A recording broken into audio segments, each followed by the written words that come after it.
Welcome to this episode of The Weigh-In, where we talk to content creators, bait makers, and industry insiders. This episode's brought to you by our fine sponsors, Big Al Speed Shine.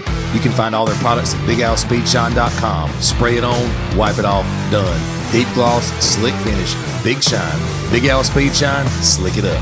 FCLX. FCLX is a specialized extinguishing agent designed to tackle complex lithium-ion battery fires and conveniently packaged for use in boats, side-by-sides, campers, and homes. Proudly made in the USA, FCLX penetrates the battery during thermal runaway, rapidly cooling the fire and preventing reignition. The FCLX agent interrupts the lithium oxidation process that fuels the fire while neutralizing the harmful gases. Get yours today at FullCircleLithium.com. Now, let's get ready to weigh in. What's going on, everybody? Welcome to another Monday night episode of The Weigh-In. We got a good episode for you guys tonight. Some of you guys may get your feelings hurt a little bit. No, hopefully not. We may not tick off too many people, but anyway, I appreciate you guys stopping by. Thank you for supporting our show sponsors, FCLX, Big Al Speed Shine. And guys, if you're looking to do any kind of sponsorship, if you want to get your business out in front of a good quality group of folks, make sure you shout out to me. We'll get you a sponsor, spot on the show. You already got some folks showing up in the chat. Texas Joey Outdoors, Patricia Leanne Shaw, Doc Holiday, what's going on? Kurt Wehunt, I ain't seen you in a while, man. Bearded Dad Fishing, thanks for stopping by, guys. As you know, our guest for tonight is Mr. one and only Mr. Andrew Blair. What's going on, buddy? Hey, man. Not a long time no talk. Yeah, right.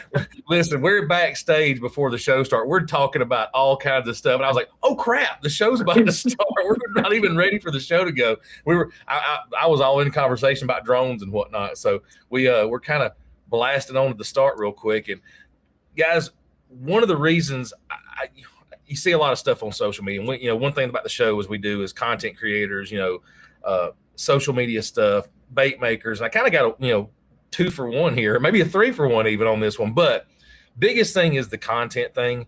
Over the last couple of weeks, I've seen some stuff being posted on the internet. I've shared some stuff. I've posted some stuff, and it kind of got people up in arms about it a little bit. And I'm wanting to get somebody who I look up to as far as content goes, because Andrew, you make some. I don't know how you grind it out, man. Everybody's like, dude, you're always on the internet, Tony. I'm like, I'm not even close to some of these guys. And you're one of those guys that I see constantly and I kind of look up to and kind of emulate a little bit. So I wanted to get you on the show, and I appreciate you stopping by and spending some time with us tonight. Hey, it's always a pleasure, whether it be the baits or the content or the whatever, just yeah. You guys are good people. I'm always happy to be here. Well, I appreciate it. I know content may not be the everybody that watches the shows kind of what they're going to do or what they're going to, get into. But at some point or another, if you start sharing your stuff, and I'm talking to everybody watching, you start sharing your stuff, you start noticing, man, it's kind of cool to share my fish catches or whatnot, whatever. And next thing you know, you're knee deep in it. And then before you know, you're being swallowed up by it as far as what you can share and how much you should do and what you're trying to get into and this, that, and the other. And I went from a cheap Amazon camera to now I've got thousands of dollars worth of gear and spend all kinds of time doing it. And it's just one of those things that's like, man, this is it can get real busy. So I wanted to bring Andrew on because, again, I think he does a great job at it. He's got some really good ideas, fresh takes on stuff. And look, for everybody out there, I'll let him kind of expound. He doesn't hate boat guys. He doesn't hate boat guys. Sorry, I had to say that. Oh no, that's the that's the running thing, right? Like, yeah. Yeah. No, it's I know I've been watching the show for a long time, right? And like I said, I've been on here as the bait maker, right? I fish, I do tournament stuff, I do kind of everything, right? And it's for me, it's just diversifying the portfolio, if you will, right? But whether you want to make content or you're consuming content, some of the conversations we can have are why you see certain things happening, right? Not just, hey, use this export setting to do XYZ, right? But hey, why do you see creators posting this style or talking this way, right? Because everybody watching, you're consuming content right now, right? So absolutely, that's the fun in it. It's not just about goofy TikTok trend dances and stuff. Yeah. Well, for me, I'm kind of analytical about things. For me, it's looking at stuff and I go, why does something work, or why do I enjoy watching this particular thing and not the other stuff? And there's creators out there that do wonderful jobs, and I don't watch their stuff because it doesn't trigger that whatever that dopamine rush or whatever it is in my head. It just doesn't do it for me. And there's some things that, like you said, that work certain ways or that pop up or why they do that. Before we get going in that though, I know obviously kayak fisherman, angler, all that good stuff. What got you wanting to do the content side of it altogether? I mean, why? So I don't know if we talked about this when I was on talking about tactical fishing. For those of you that don't know, I own a tactical fishing company, right? I make and design soft plastic molds and stuff. Tactical fishing started as content. So an Army buddy and I, Alex Debo, right? We were pond hopping on bases and we're like, dude, let's film this. Like we were watching Tactical Bassin and all these guys. And, so we came up with that, right? We're in the Army. We thought it was cool, tactical fishing, right? So, Yep. I mean, it was more just to document it and I like public speaking, right? So this is just a way for me to do it in my sense. It was never aimed on it being as big as it is, or the magnitude it was. But as, like you said, you hit on it. I am all about figuring things out, puzzles. And the algorithm on each platform is a puzzle. And once I figured out it a little bit on one, I'm like, all right, let's try it on this. Let's try that. And then it just rabbit holed a completely different segment. It was also a way for me to get away from the bait making, right? Like I was combining both channels and I was like, no, I need to do something for myself just in case I wake up one day and the bait thing is not what I want to do, right? Right. I have something to fall back on. So that's where Andrew Blair Fishing's pages was different from tactical fishing. That's why you don't see me tagging my brand in hardly anything because I like it to be organic and do its own thing. Right. So, and I see you moving, you made a comment on one of your pages the other day about, hey, I'm going to be moving over to this page. And I know why. I mean, you've been trying to grow that page even more and get it going the direction you want to go. But I've noticed that the tactical fishing stuff, not seeing it as much and things like that. And I totally get that. And you may want to go into that even more. But, for now, we're just doing the content thing and talking about how that stuff works out for you. And guys, I'm seeing y'all in the comments. Got a Bearded Dad Fish says, I'm just here for the legend known as Andrew the Champ Blair. There you go. John G, what's going on, brother? Jeff Brazil, good to see you in here tonight. Coleman Jones, Trish Leanne Shaw. Anybody hear about the kayaker getting shot with an arrow, pinned his foot to the bottom of the kayak? I did hear about that, but I didn't research the story a little bit more. Anybody know anything more about that? Let us know. Yeah, I saw bits and pieces. I didn't look too much into it. Yeah, he got an arrow shot at him, went through his old town, right into his foot. That's wild. Older gentleman, yeah. Jay Valentine is one of my buddies, Tony. We do a lot of content brainstorming on the side. Yeah. Call him YouTube Daddy because he's got all. He's very YouTube strong, so he's someone I look. I talk to him a lot and confide in his advice for that. So I got he's you. helping me with those, and I'm the short form guy. I'm the. There you go. And that's something that still is just. So I've got an old YouTube channel that you and I talked about on the phone today earlier about, getting it, revamping it back up and stuff, and maybe trying to pivot the channel because of the number of followers it has and stuff into more fishing stuff, that kind of thing. And, the long form was it, man. This is before the TikTok days. This was before, the reels were really a thing. And this was back when, if you didn't do a YouTube long form, you didn't have a chance. You didn't have content really, and did real good with it. But now it's the short form stuff. And it's like, it's great, but I do enjoy the short form, but I like the long form. I love that aspect of it. It's just, getting ideas, how to get an idea. All right. My old channel was a how-to channel. Okay. How to, fix this, make a box. Let's just use that, make a box. That's easy. You can make a list of how to make steps to make a box. Then you just film it as you're making the box, right? Put it on YouTube. People watch it, whatever. Fishing, on the other hand, it's like, to me, it's almost like you got to pick a way to go with it. Like, am I going to teach people how to do stuff, or am I just going to be, here's my day of fishing? Yep. Well, the low hanging fruits there, my day of fishing. You know what I'm saying? I just film my day of fishing, put it on YouTube, and it's good to go. And it gets about, 3,000 to 5,000 views and then whatever. But if you teach somebody something, it does better. But God, I like to fish too much. So how do you find the time to do what you're doing and still get the content for the fishing part of it, but also do the content for your other stuff and actually go fishing and what you enjoy? So that's what you're talking about is something I talk to Jay specifically, Bearded Dad Fishing, all the time of like, I want to provide more time for myself by focusing long form. And that sounds like it's not true, but it is for me, right? Because I do a lot of like skit work where I take like a trend I find from another niche and I think of how I can turn it into fishing. Because let's be real, right? Like every single person out there goes and records their fish catching, or Yep. hey, this is my favorite bait, right? People get so tuned out of that, right? Like every other scroll, you see a hook set and a fish. It's a fish, Yep. right? Like Yep. unless it's some giant tarpon going nuts, right? Like I don't think it's really that's what people are looking for. So for me, I rely on the comedy and the kayak stuff and kind of just blending that in, right? YouTube, my channel, Tactical Fishing, we never really posted fishing videos to it when we started. It ended up being DIY stuff, right? Like really bad, awful DIY stuff, but it got views, right? So like my channel kind of established itself as like a review DIY kayak gear channel, right? And it stinks because you go out and you fish, and I leave cameras on all the time, right? Right. And you catch 20, 30 fish on Santee Cooper. And you think you got enough, like I'm engaging in the camera. It's not like I'm not talking. I sound like a psycho, right? And it gets nothing, right? Yep. And it's not because the video is bad, because all friends watch it and give me honest critique. The best thing you can do is ask someone to watch your content, right? Like give That's me the it. hard stuff. And like, no, it's okay. Like maybe get rid of some of the cuts, like cut out dead time here and there, but it was good. Just my channel, it has established what it is. So my Right. battle is, do I continue to post the fishing? And I've asked, you see, I always ask the audience, right? What do you guys want? And half of them say fishing, the other half say we like the kayak stuff. So I'm like, okay, I'll leave it there. It's not going to hurt it, right? Right. But I think the mindset, and this is what I've talked to a lot of people about, is to be a whole package on social media. I think we need to start focusing funneling for a reason to every different channel, right?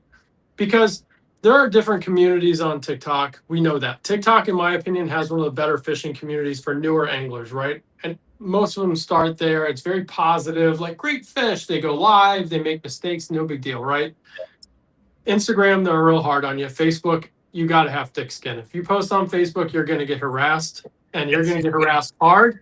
Yes, you But will. that's what Facebook wants. Yeah. So like YouTube is where I'm going to funnel the instructional, right? Yeah. The Garage Talk series I just started doing, it's no different than anything else I ever did with doing non-crazy edited, nothing overly done, right? Sit down, me and you are talking about this, about rods or about gear. Me not trying to sell you stuff unless, you know, it's a review. I'm like, hey, I'll put them down here for you guys to try out. But very, very, you know, us hanging out in the garage, kicking it like we do hanging out, right? Instagram, keep it professional, brand centric. Post the funny stuff on there too. Facebook, Right. I'll post anything in photos. TikTok, I barely even post anymore. Yeah. TikTok kind of lost my. I told you this last time. I'm like Oh, yeah. kind of over TikTok with you know, the people Well, on there that aren't genuine, right? I was gonna say you had a rough go there with TikTok. I mean, had a huge channel, and all of a sudden it just nothing. I mean, it just vanished. I mean, they held it hostage for what, a year, over a year. Yeah, I never got that one back. This one that I'm on now is my second channel. I thought you got one back. I got one back, but it got banned like permanent. So I thought I found a loophole where I could log into my tablet and post from it. And then when I finally had a window to get into it on my phone, it logged me out of both, and I couldn't get back into it. So wow, I just knew. I guess I hadn't even paid attention. I thought you had it back, and then it just, I didn't know that. Okay, wow. No. Dang, And tactical fishing, stories. tactical fishing is one of the things that we talked about. You say how do I have the time, right? And like, for 5 years, anybody that's a bait maker in here knows, like, if you're making the product yourself and not importing it from China ready to go, it takes a lot of time. And if it's not your full-time gig, all that time either cuts into my family time or my sleep. Okay. Yeah. And I'd be getting out there at 9 p.m. till 1 a.m. You remember I used to go live all the time. Oh yeah. And it's one of them deals that, I don't have to make a big push on this. It's the summer, post ICAST. Everybody wants to buy urchins right now. Maybe this is my time that I can take a month off, not post, because if I post and stuff goes off, then I have to make a lot of product, right? Spend time with my kids, just post content and sit and relax in the house. So that's what I'm doing with that. That's why you're not seeing any content with it. But, Makes sense. for brands, I don't even post on Instagram from there anymore. Haven't posted on TikTok in over a year. It's only Facebook. And you can just show a bait action in the water for 8 seconds, and that's enough for the customer, right? Okay, I see it has action, right? Yep. Like, no crazy edits, no bait planning like people do, shoving a bait in a mouth, right? Here's the action. You see it swimming through the water. This is what you get if you buy it. Cool. And that's all I do now. So absolutely. Andrew Welch on TikTok. Sorry guys, I had to look down at TikTok to see it because on my phone. He said he had the same thing happen to him. He had 25K and poof, gone. I don't remember what your other channel was. It was a pretty good sizable channel, but it was just gone out of nowhere. 102,000 when that one got canned. That's what I thought. That's what I thought. And it's weird, and maybe, and again, I know we like we said, we'll go off some rabbit holes here, but I've watched some of the huge creators. Justin Nunley's one that comes to mind, who his channel got dumped at however many million, his first channel. He had to start completely over again. Of course, it blew up in like a week's time. He had it back to whatever, and he's gone. But I don't know why it is that they get a big channel and then it dumps it, and then they, I don't know what causes it, but I've known, we got a local creator here, happened to her. She has millions and then dropped everything, got gone. She's made it back in the last couple of months, got everything back, not the original channel, but she's rebuilt the channel she had. I don't know what the reason is behind it. So did you ever get an explanation?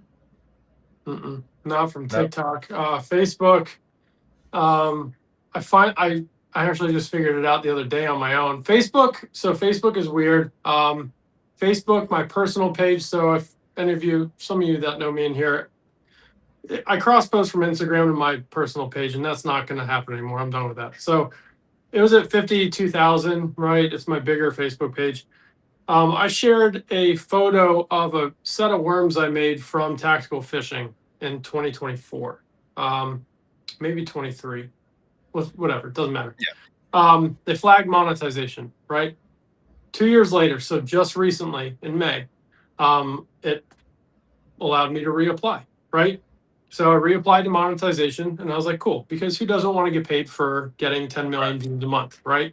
Right. And so I applied, and then it said, oh, you still don't meet partner monetization policy. Well, after looking into a giveaway I'm going to do on my new page when we hit 20,000, I read that personal pages are not allowed to do giveaways, period. If you do a giveaway, it has to come from a created page that is a sub page of a personal account. So at some point in time, I did a giveaway. I know I did on that one, right? Yeah. And that's why I'm still not meeting qualifications. So for those of you that have a Facebook page or a business or something from your personal profiles, do not do a giveaway. First of all, do it from a page you created, a fishing page, an outdoors page, a business page, somebody else's page, right? And make sure you put in there that Meta does not sponsor the giveaway. Somewhere in the description, okay? Okay. If you don't, you're not going to meet monetization policy, and they will get you, okay? Wow. Mine was 2 years, 2-year restriction, probably indefinite for monetization. So the new fishing page is where the content goes, period, end of story. Right. And we're good. Makes sense. Yeah, I've had to fight some, that's part of it. I said this the other day. I'm glad you explained that, because stupid me, when I started posting on Facebook, I did it to my personal page. I've got a Tony Collum fishing page, but I didn't really ever post there because it was constantly switching back and forth. And I was actually going to do a giveaway here short, not long. And I'm glad you said that, because that will change my whole outlook on that deal. So yeah, and I don't know if they'll get you right away, but it's clear as day. Like clear as day, it reads it in the policies. Now, if Tony Collum fishing, you're free and clear to do a giveaway on that. Right. But do not, and don't even share it from your personal page. Really? Yes, don't share it. So what it says it is it's incentivizing fake engagement, right? I was just going to say fake engagement. Yeah. So even if you share it, you still get, engagement from shared posts. Just don't do it. Post it on its own. Let it fly. Have friend. Like, you don't even say share this out, because that's another verbiage. I'll send it to you so you can read it. Yeah, I need to You read can't all that. tag people in it either. You can't have them tag people. There's just Facebook's super restrictive on it. Instagram, fair game. TikTok, fair game. Go at it, but not Facebook. That is good information though, for sure, because I never even thought about it. And I mean, who reads the fine print, right? None of us read the fine print. So you know how I found it is ChatGPT. So I plugged in, I said, make me a Facebook giveaway template that abides by monetization policies and rules. And it pulled up all the rules, and then it gave me a template that is just like, I'm going to tweak it obviously, but pulled up the website where I can go to it, clicked it, right on Meta, read the whole thing. I'm like, okay, thank you, chat. I'm like, wow. 2 years ago, I will say that ChatGPT can save you a lot of time when it comes to something like that. It's done me the same way. That's amazing. Yeah, man. That is. I wouldn't, like I said, I never would have thought that way, because you see it all. I mean, how many millions of giveaways do you see? You never think twice about, doing it. I mean, and like I said, it's if they pick you up, but you don't want to take that risk, like, take it from me. I went 2 years, and granted, I didn't mind, but like, you have videos that are hitting, like, say you're a smaller creator, right? That has a video go off, like, could be a good $100, $200 payday. You don't want to miss out on that because they're going to flag you for it, right? So like, just play clean, right? Don't something I take away from it, again, talking my older channel, and I've thought about it doing the new channel stuff, but my older channel, I'd always read, and I always kind of abided by this: don't do the giveaways, because all you're doing is incentivizing somebody to come into your channel for the giveaway to never be seen again. It's not really doing anything for you growth wise. So I always looked at that stuff as growing the channel legitimately and not trying to buy views or buy, whatever, followers. So I never got into it. But let's face it, in the fishing industry, if somebody can get a discount code or something for free or something like that, it just motivates them even more to look at your stuff, maybe. So I kind of thought about doing it, but not necessarily something I want to get into per se. Now, if it's just a cool giveaway because I got something extra I just wanted to give away, I'm cool with that, but I'm not doing it. So everybody watching, I don't think the giveaway thing is really great for your channel as far as if you're trying to grow. It's not for growth. Yeah. No, and Instagram, I just did one. It was more like an appreciation post, right? Like, I'm doing it for every channel to appreciate. I don't want, I did that one in collaboration with the kayak shop Muddy Bay Outfitters. We gave away a Turtle Box Ranger because they gave me the Turtle Box. They were like, hey, if you're going to do this, we're not going to let you pay for it. I'm like, are you sure? Like, so I bought myself that one right there. Because they're taking my money at some point, right? Like, I have to pay for something. So I did do that one. Hey, make sure you follow Muddy Bay Outfitters, right? Like, because that's their gift. But it wasn't like, hey, a reel where like I wanted people to, you know what I mean? We already hit our milestone. We hit 80,000 followers on Instagram. Yes. That's what I was doing. Just like 20K on Facebook. I'm giving away an extra muse, right? So like, and it's going to be, hey, just comment something, right? And then I'll pick a winner. There you go. Thank you guys, right? But yeah, don't use it as a tool to, if I hit 100,000 followers when I wake up tomorrow, I'll, whatever. And you're sitting at 20,000 and you're trying to get them buy into it. Yeah, for sure. Yeah, no, don't do that because they won't watch your content either. Like, they're most likely not going to watch it. Goes nowhere. So real quick, we got some other guys showing up in the comment. Tyler Bean and the Real Backwaters. What's going on, guys? G4 out. There you go, Tyler here. Doug Rice. John said it was Alex said it was a fireworks, not an arrow that hit the guy in the foot. So just scrolling down through here real quick. Here's one. Brett Matthews says Mikey Balls is a master at it. Now, go ahead. You're gonna say something right there. I almost interrupt you. I've been watching him forever, and Mikey does a very good job at just talking to you like you are a human. And I think that's why I like watching him, because we got so many LARPers in the fishing industry, right? Like, if you don't know what a LARPer is, it's live action role play. It's like if you dress up like a goblin or run around the street pretending, right? We got a lot of LARPers in our industry, especially the kayak industry, right? Like, and he is so transparent. Just, hey, this is what I like doing. He goes out there, he catches his fish, he talks to you about it. And he's been the same since I started watching him, right? There's no like shift. So Yeah. But the only thing that's changed with Mikey is he went from I think a tin boat to a glass boat. He was out there in Florida on a dang just John boat looking deal, and then goes to the nitro or whatever. But he's one of those ones where, like, you hit the nail on the head with it. He's for lack of better words, you don't feel like you're watching something that's not true, I guess is what I'm trying to say. It's like this guy just got out there and he just made a video and put it on YouTube, and it just worked. And it's like, I like the spots where he's out there catching fish. And I remember watching him, when I first got back into fishing, and he goes, I really don't like fishing tournaments. I'm like, how's a guy that goes out there and catches them like that not like to fish tournaments? And then I start seeing, I'm like, I now see why.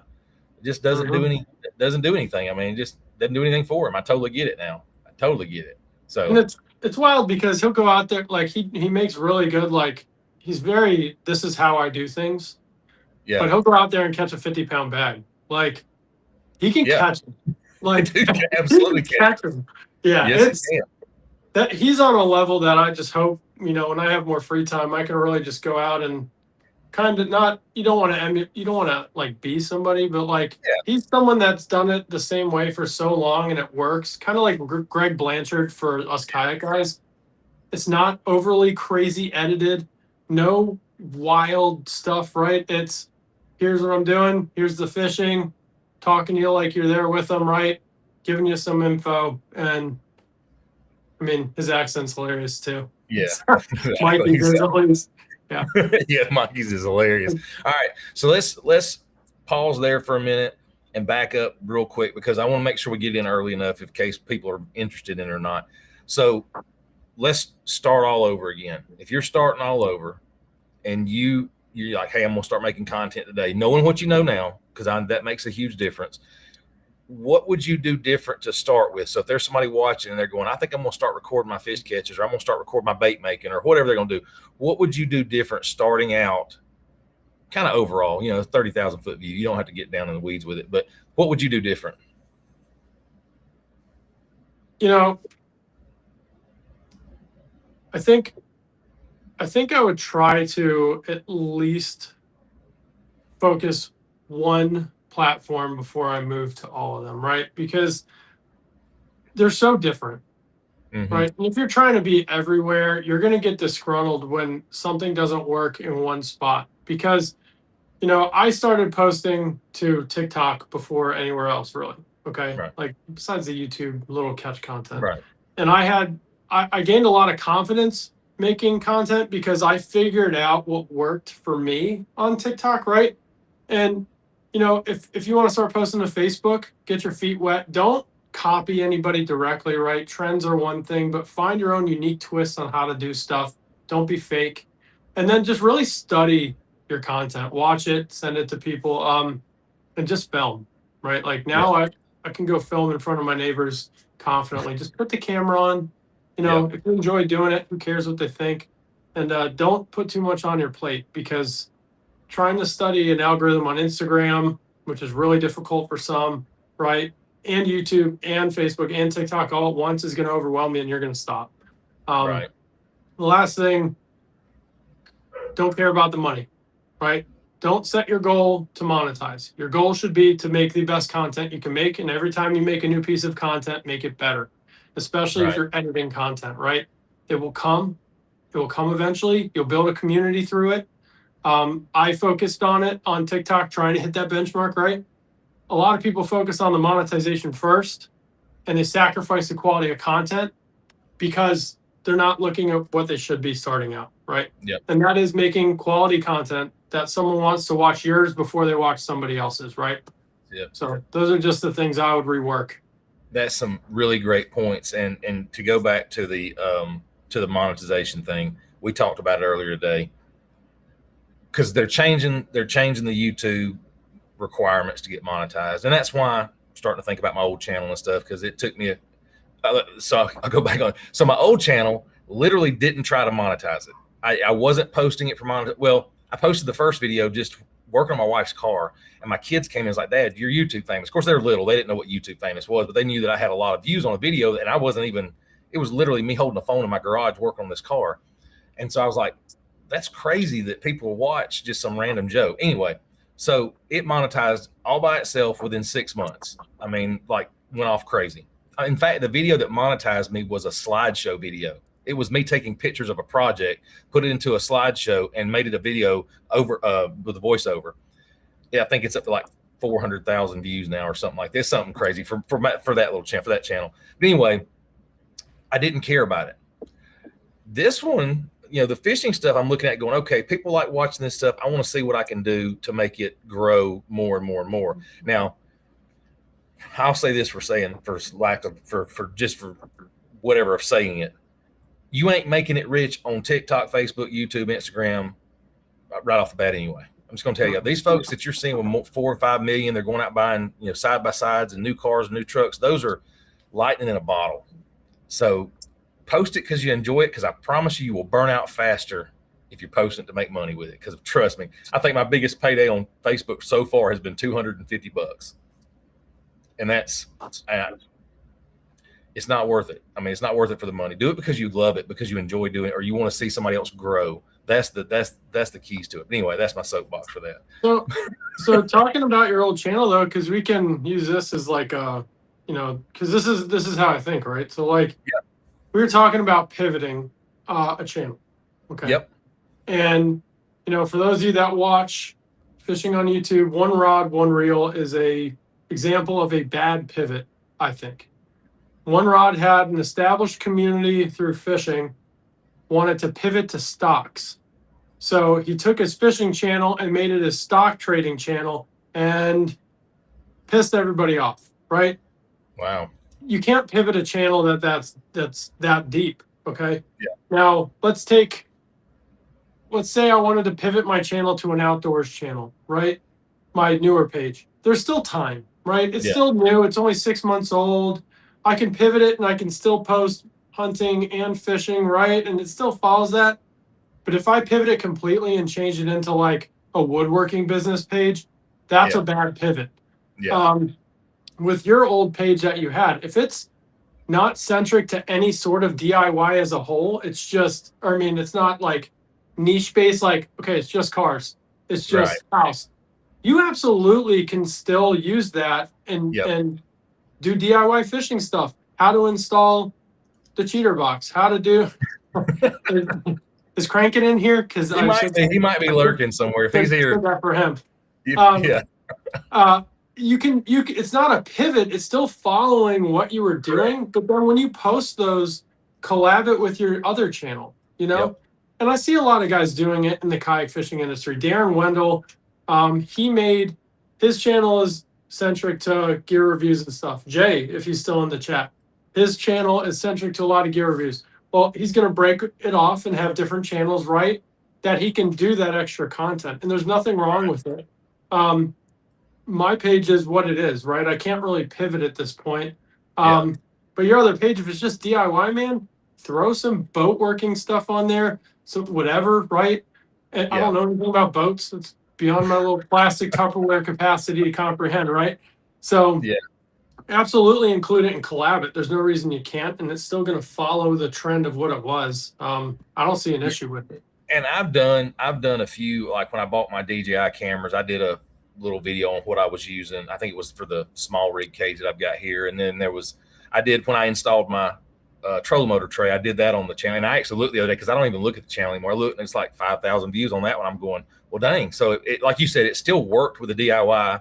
I still was, I just have to make sure I keep it, and branch it naturally, I guess, instead of just turning into a, hey, we're going to the lake today. And this, that, because it wouldn't work on that channel because it was definitely a DIY channel. And in fact, the channel was called Tony Collum How To Hero. That was what I called it years ago. And it just kind of, but it's one of those, but now with the change on YouTube, I'm kind of like, man, do I really let that channel die? Even though that it's probably self-sufficient enough that I don't have to worry about the 1,000 hours every year for that particular channel. I don't think that would be an issue, but I'm like, man, I'm just letting that sit there and kind of just die on its own. And it's kind of dumb. I think it is for me anyway. So it's something I'm with.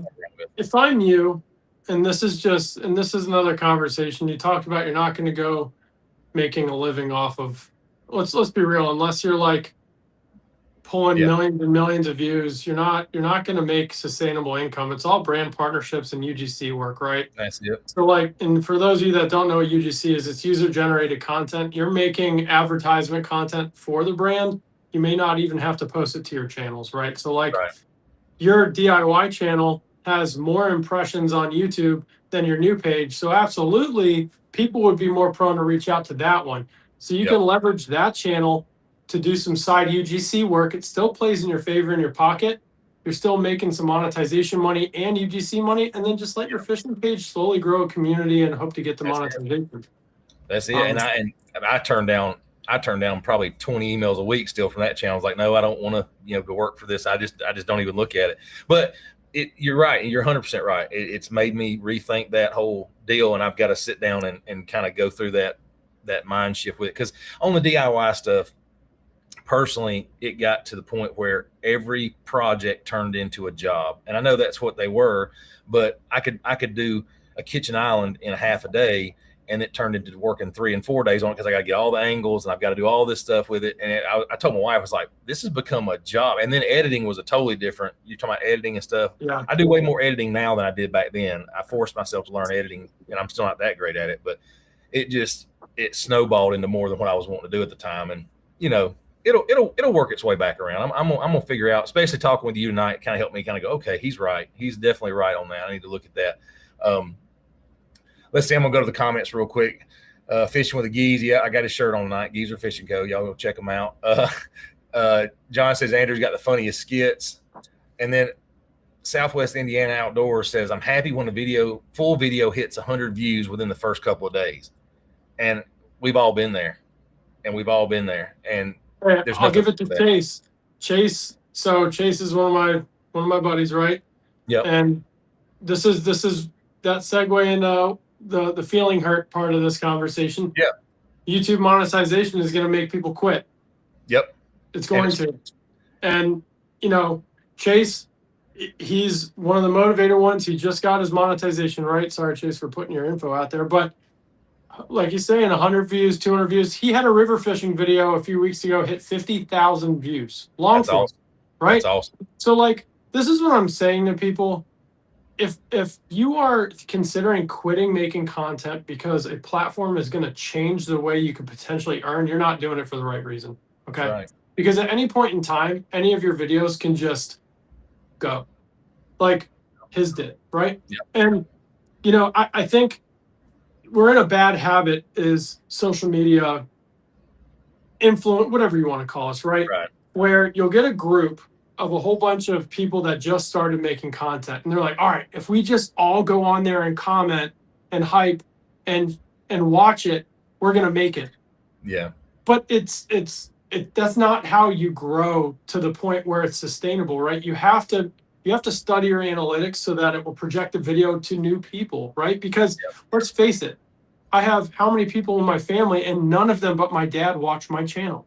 Right, 100%. My friends, my Army friends, none of them watch it, right? You're looking for YouTube to find your audience who's actually going to watch, not the fake watching, comment, great video, emoji, hype, like, right? Not the fishing content creators page where everybody just says sub for sub, follow for follow. Don't do that. Yeah. Post content, watch your own content, see where people and the analytics drop off. If it's because you're just standing there and not talking, cut it out, right? Every video, edit it differently and watch the analytics. It will get better. Yes. It's practicing. It's just like a sport. It's just like fishing, right? Yep. But it is going to cause people to quit. And I've seen already, and these are good creators too. I'm not just going to name anybody. But I've seen a few videos of people saying, I may have to rethink. That's not you need to, do you like making content? If the answer is yes, then monetization standards, get it out of your head, because Facebook will change. It already has this year twice. TikTok has changed 3 times since it got banned in November 2 years ago, right? Yeah, exactly. Instagram always changes, and you don't make money on Instagram. That is, right. I consider it dead space, a resume bullet, right? Yep. YouTube, hit or miss. Shorts and long form are being split. The programs are going to become different, if I remember correctly. So you will not earn shorts revenue if you only qualify in the long form monetization, right? So these pages that monetize off a viral video and just nickel and dime 50 shorts a day, they're not going to earn anymore because they don't hit 10 million views in the 90 days to qualify or whatever insanity they want for the shorts, right? Yeah. Yeah, that one's wild. That one's, I can't, I do well with short form. And then YouTube, the best I've done in a month is 3 million. I was just fixing to say, I think I hit 3 million with one video. Well, yeah, one video. And I was like, there's no way I'm doing that again. The only way to get YouTube to go off is if I show my buddy at a boat ramp, talk trash about a kayak while I'm on a kayak, or those skits with my wife, because every alpha male in the chat's like, I'm a man, I'm gonna go fish. I'm like, okay, just keep commenting, bro. Yeah. But yeah, it's, I don't know. It's never gonna stop changing. It's one of those things where, the social media part of it with the change, I think personally, if people are going to quit, it just makes room for the rest of us. I don't mean to sound whatever, but if you decide you're not going to make content anymore, that's less people I got to worry about competing for the view. I mean, not that it should lower my quality any, but it just, I mean, I hate to say it, but this, and I can't, hopefully they do split it where YouTube long form, short form is two totally separate things. I have no problem with that because I just post the shorts on there just to have something that kind of keeps my channel relevant between the long form videos that I decide to put out. So it's really just kind of a byproduct. I've already got it. I'm just going to throw it on there for a, place to put it, I guess. So I have no problem with it splitting because I wasn't ever thinking I was ever going to monetize YouTube through a short reel anyway, or short video anyway. So it works for me. Perfect. Yeah. I mean, I'm not trying to sound like it comes off like Thanos, right? Like, half of you are gone. But let's be completely honest. I think every single person that has watched YouTube has seen atrociously done content. And if those are the creators that were making either refine their content or unfortunately stop, that just means there's going to be less saturation for people that are putting in the effort, right? Because you only really have 10 seconds to make an impression on a new viewer, right? Yeah. And with the fishing content, unless you're hammering big fish all the freaking time, let's get real, nobody is going to be like, oh man, this guy catches the best 13-inch fish I've ever seen. I'm going to subscribe, right? Exactly. So like, for those of us that live in an area that there's not gigantic fish or big saltwater fish all the time, or we're being paid to fly somewhere and camp for a week and do this sweet cinematic thing, it's harder to get the community following, right? So but if you are a smaller creator though, don't stop posting, because this is what happened with a few of my friends now. They slowed down and they were getting close, and then now it's changed and they're like, well, I guess I'm not gonna, like, you weren't consistent. Like, I don't know what to tell you, I'll give you guys an example of what he's talking about. So Tony Collin fishing,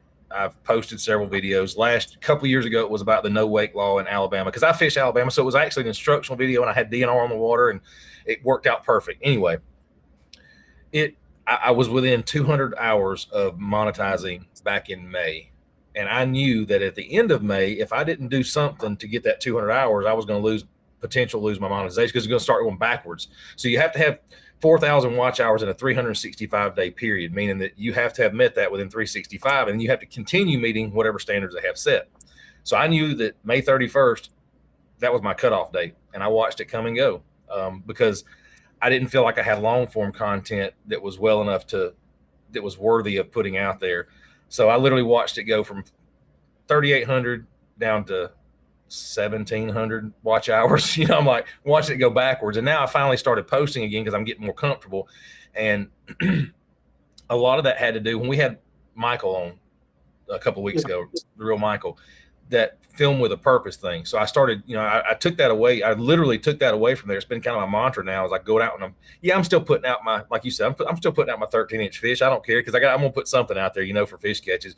But with the long form, I want it to be something that I can grow personally with. I want my channel to be something like, okay, he's doing a higher quality filming, or he's doing different angles, or just playing around with something, or teaching, whatever. So that's kind of where I went with that. But what he's saying is, if I hadn't stopped posting, I would have met my monetization requirement well before I needed to. I had a video I could have posted and it would have probably done it, but I couldn't do it because I made a buddy a promise. So, but going to what you said a minute ago about the small creators, you made a comment about, there's some horrible content out there. That's not for the guys and gals just starting out. That is for the folks that know they're putting out crappy stuff and that they're doing it. Yeah. I'll be like, I've met, like, I don't consider a follower count a benchmark of your success, right? Because you have individuals that will post whatever they can to get views and followers, right?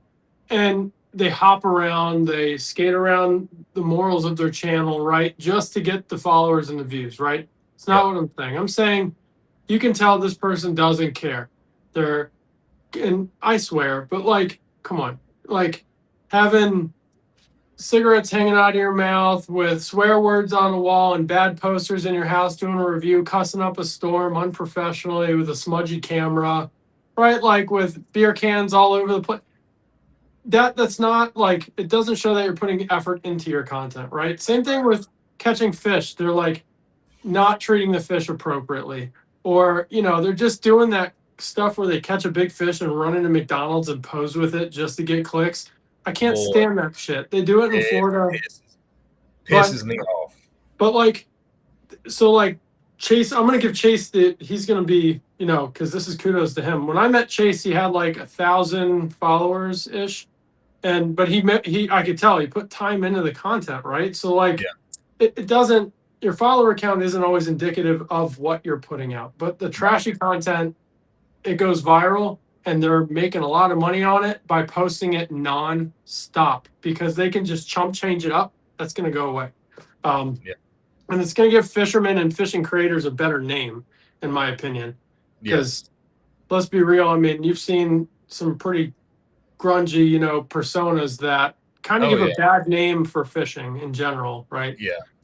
And it's real hard. I don't know if you ever fought this battle. It's real hard not to fall into that.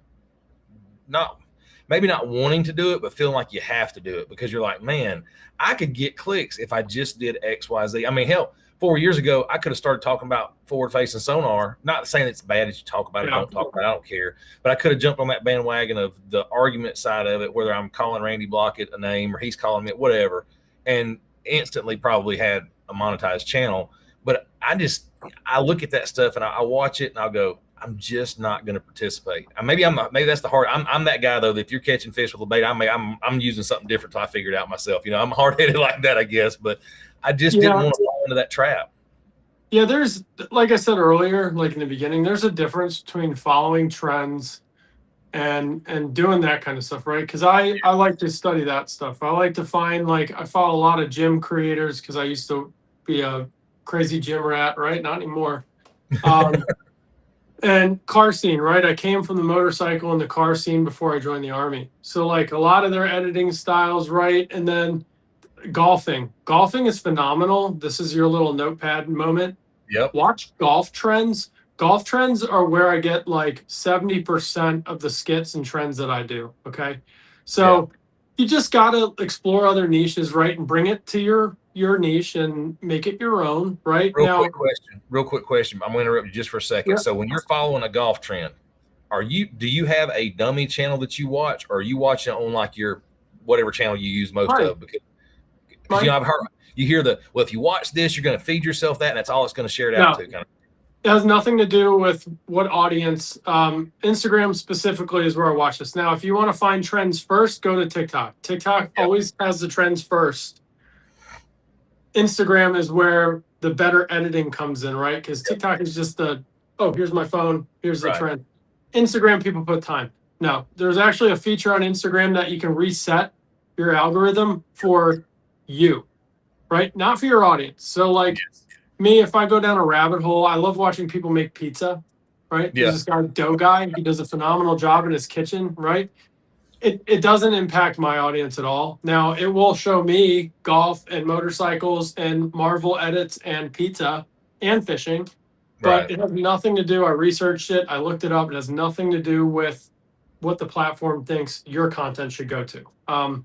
So watch whatever you want, right? There you go. The more you consume content, the more it shows you're active, right? And it doesn't matter if you're active in your niche or not, you're engaging on X platform.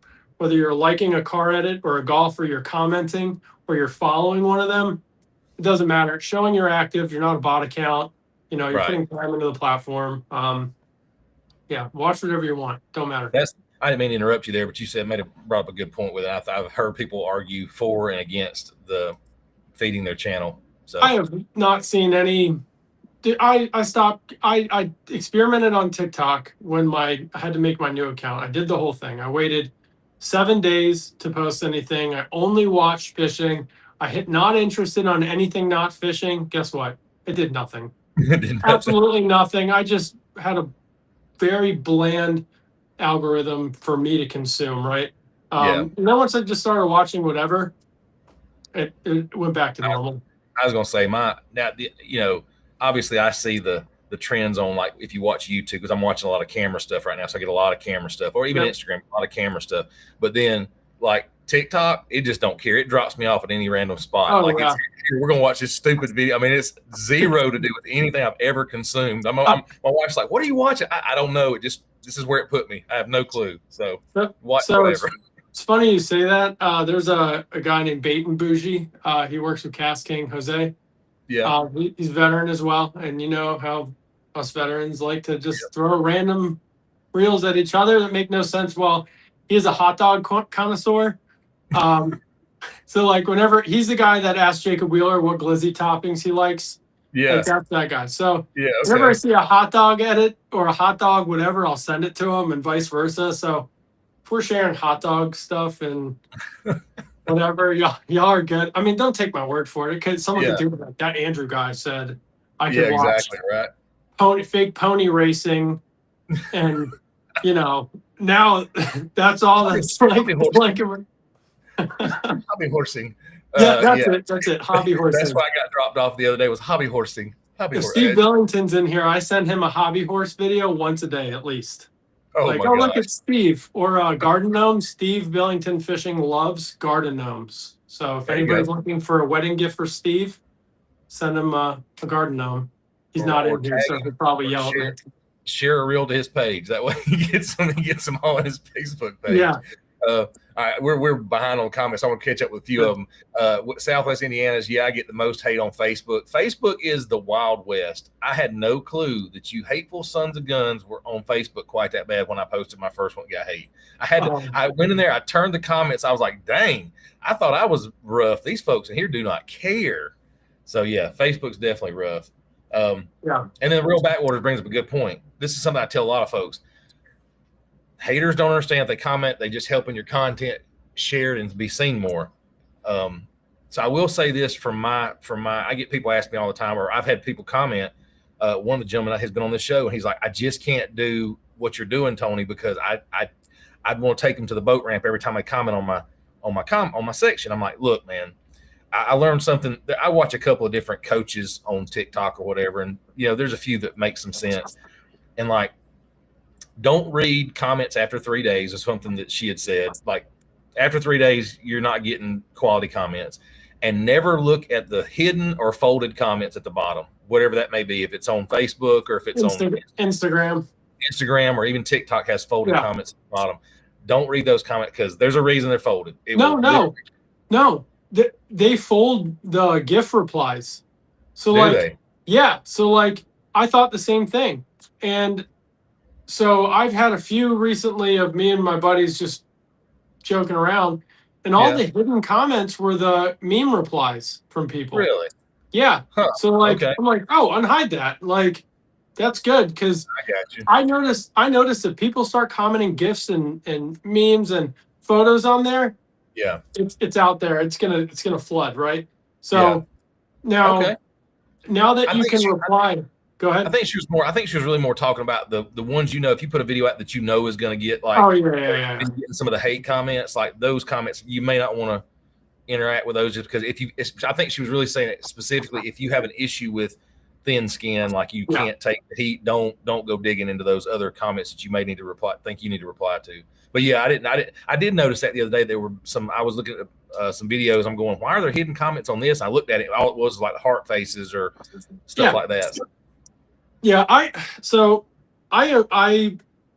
like trash talk, right? Like, and for those of you that have met me in person, know I'm the same guy you get on screen as you get in person. I'll trash talk. I'll kind of just say whatever, right? And it gets me in trouble, but I'm not gonna ever change that, right? So that being said, when I get engaging comments, like today, the video of me going through a reed line in Florida with my buddies, literally said, "This is why I love kayak fishing," with a laughing face, because my friend Greg is screaming coming through a thing. My friend Tyler's joking. We were talking about Ace Ventura when he climbed out of the rhino.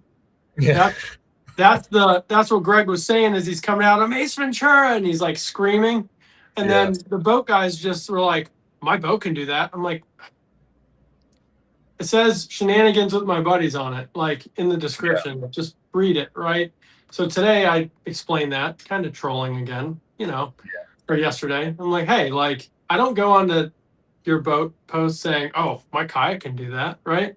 So there's a guy on there right now that's, you can tell he's not really sober and not an alcohol way. And he's going nuts in there. So all like Steve Billington and my friend Josh and Alex Pers and Chris Platts are all in there just talking to him right now. I'm like, that's hilarious. Whatever. You're going to feed the beast. And I just scroll, Well, it's funny you say that, because somebody else I'd watched was like, what you really want is to get the people in the comments to start talking. Because if they start arguing one another, it just does its own thing. You don't have to do anything. You don't press the accelerator. You don't press the brakes. You just let them have fun in there, and they'll blow the video up just because they're being the way they are, and they can't. Unfortunately, folks, their opinions, everybody's opinion matters on social media, so they're gonna comment for sure. So we're crossing in the line of like, and don't get me wrong, like nothing. Anytime I post something like that, I obviously know people are going to get upset, right? But there's always a message to it, okay? And I'll just like say this. Most of my friends know when I post something, there is a message behind it, right? Oh, yeah. And it's not, I don't try to attack anybody directly. If I do a skit, like, do you see the one I did with the bait and then slapped $100 on my table, picked it up and said, "Oh, I love this." Oh, yeah. That's just for general all paid people, right? Like, oh, look, tactical fishing's not paying me anymore. Let me put on this. Well, this company I've been using, it's my favorite. And then next year I put on another hat because they're paying me more. Yeah. I don't go to anybody directly unless I tag you, which I will. And that's only happened once or twice. All right. I will tag you. It's happened once or twice, and that's just because they commented to start it, and I was like, this is inappropriate, right? We're gonna do this. But generally speaking, like, you don't want your channel to be a rage bait style channel. A little flavor in there of some, controversy is okay. That's what gets the wheel turning. But it's not what you want to build it off of, because the follows you're going to get are generally the people that are hateful, and it's not going to provide as much value when you post the content that you actually want to provide value, if that makes sense. Yeah, you can definitely play around with it, but I wouldn't suggest living in it. That's for sure, because you'd have to be just like some kind of sadomasochist or something to live that way. Because I couldn't do it every day, and some folks can do it though. I don't get it, but I just can't do it. Let's see. I've noticed TikTok is very sensitive. Texas Joey Outdoors. Yeah, TikTok can be sensitive sometimes. Certain keywords or things like that you say on there, they'll block you, ban you, whatever. Facebook will put you in Facebook jail, so don't play around with that one either. TikTok, when I used to go live with Battle Baits and Flint, and I still talk to Flint all the time, but he knows my frustration with TikTok, right? It's like, you can't say jigs anymore because apparently it's a slur, right? And so when you comment it, you have to type it a certain way. But I just, with TikTok, it's so, there's like, I'm going to say it with a C, there's corn all over it, and they let that fly, but not like, some of the stuff that we're, you know what I mean? It's like, Dude, bro, pick your battle. That's why TikTok, I'm kind of like post ban when I got banned for 11 hours. I was like, Yeah. this is not the same. It's not. It's all TikTok Shop, which is great. Explore that if you want to do the shop promotions. It's a great program. Right. But for content, I post like if something hits on Facebook and Instagram, I'll post it to TikTok and I'll let TikTok change the audio. That's a tip too. Yep. Change your audio and your lengths per social media platform because they all like something different. Um, I'll let it change the audio. I'll let it fly. And if it goes off there, I'll recycle it in like 3 to 4 months on Facebook or Instagram. That is a Right. tool. Okay. Recycle your better content. Your new audiences and your new followers will see it and engage on it, right? Yep. It's not, I don't blame anybody for reposting their stuff. Now, if you're doing it every week, Yeah. that's a little excessive, but like once a year, once every 6 months, repost that viral, right? Like you see, what's his name? Darn it. Now it's going to slip me. He's a heavier set guy. His girlfriend is Heather. They work for Black Rifle Coffee. Caleb Francis. Yes. Yes. Caleb Francis does it all the time, but he has so much of those little tiny 7-second skits. He'll Yep. just, I've watched him for so long now. I'll see one in like 3 months. I'm like, oh, this is the one about Yep. God and the mosquitoes or something, you know? Yeah. But it's a completely normal thing. I love their stuff, man. It's so funny. Oh, dude, I love him. He is.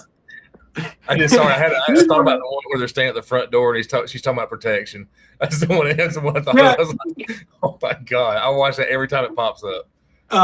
They're see, and you know, my wife, I have some rules, right? I talk about it with Jay and a few others. I have some rules. I don't want my kids on there, right? I'm not going to use my kids for views. I'm not going to use my wife for views. Okay. Right. And this is just something for the interwebs, right? In the line of work I do for my day job and things I've seen, there are some weird people in this world and they want what you have. So the bigger you get, the more eyes you'll see. And some of those eyes are weird. So be careful using your spouse. And if you have a hot wife and you want her to be a view getter, be careful, especially if you have PO boxes and stuff set up or any way for people. I mean, let's be real. You can figure out where people are really quickly, right? That's right. Just be careful. Like my son is 13. He wants to start making content. I'll let him make a TikTok. He does bike edits and mountain biking stuff. Completely clean, right? Yeah. My daughter, she has a private account. She's probably better than all of us at making it. And she's really good at it. But she's not allowed on camera. My wife, she helps me with the skits. I don't want her on camera, right? Yeah. That's how I play it because I've seen some wild stuff out there. And I know you're going to get the views because it's a woman. Like, let's be real. Yeah. I'm not attractive compared to That's a right. woman, right? So most men, older men that are weird are going to comment and drive your views up, right? So just be careful when you got to do that if you're using having the husband wife kind of dynamic out there. Yep. It's fun to do it, but just be careful. That's all I got to say. Yeah. No, you're 100% right. I mean, my wife and I joke around all the time about it. You know, I'm like, I know what I need you to do, and of course I'm joking, but I'm like, there's no way. Then obviously I know she would never do something like that, but it's like sometimes you just look at it and go, apparently that's the only way you can get views on some of these platforms is to have somebody in a bikini on your boat. Or I joked, I told her, I said, you know what I'm going to do next year? I said, I'm going to hire an Instagram model to be on my boat or to go to iCast or something stupid, you know, just to get views on stuff. And she, of course, she laughed. But. Did you see? And I love Hannah Barron's content, right? Yeah. Like her and her dad have been doing it for a long time.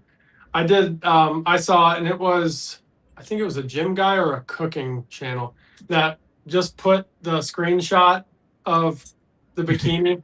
Yeah. I did one like that where I was sitting on my kayak and I put a Stanley Cup in between my legs and it's a really bad like square. I just took a Sydney Sweeney snapshot off of Google and slapped it on myself. And people are like, I mean, it's true though. I watched. I don't know what color that spatterbait is. I'm like, see? Exactly. You know.